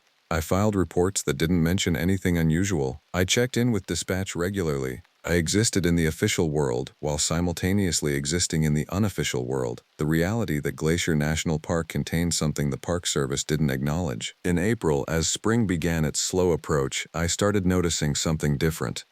The animals that had avoided the northern forest were returning. Gradually, the wildlife camera footage from the northern routes started showing activity again. Deer, elk, mountain lions. Life was returning to normal seasonal patterns, but something had shifted. The animals moved differently through that territory.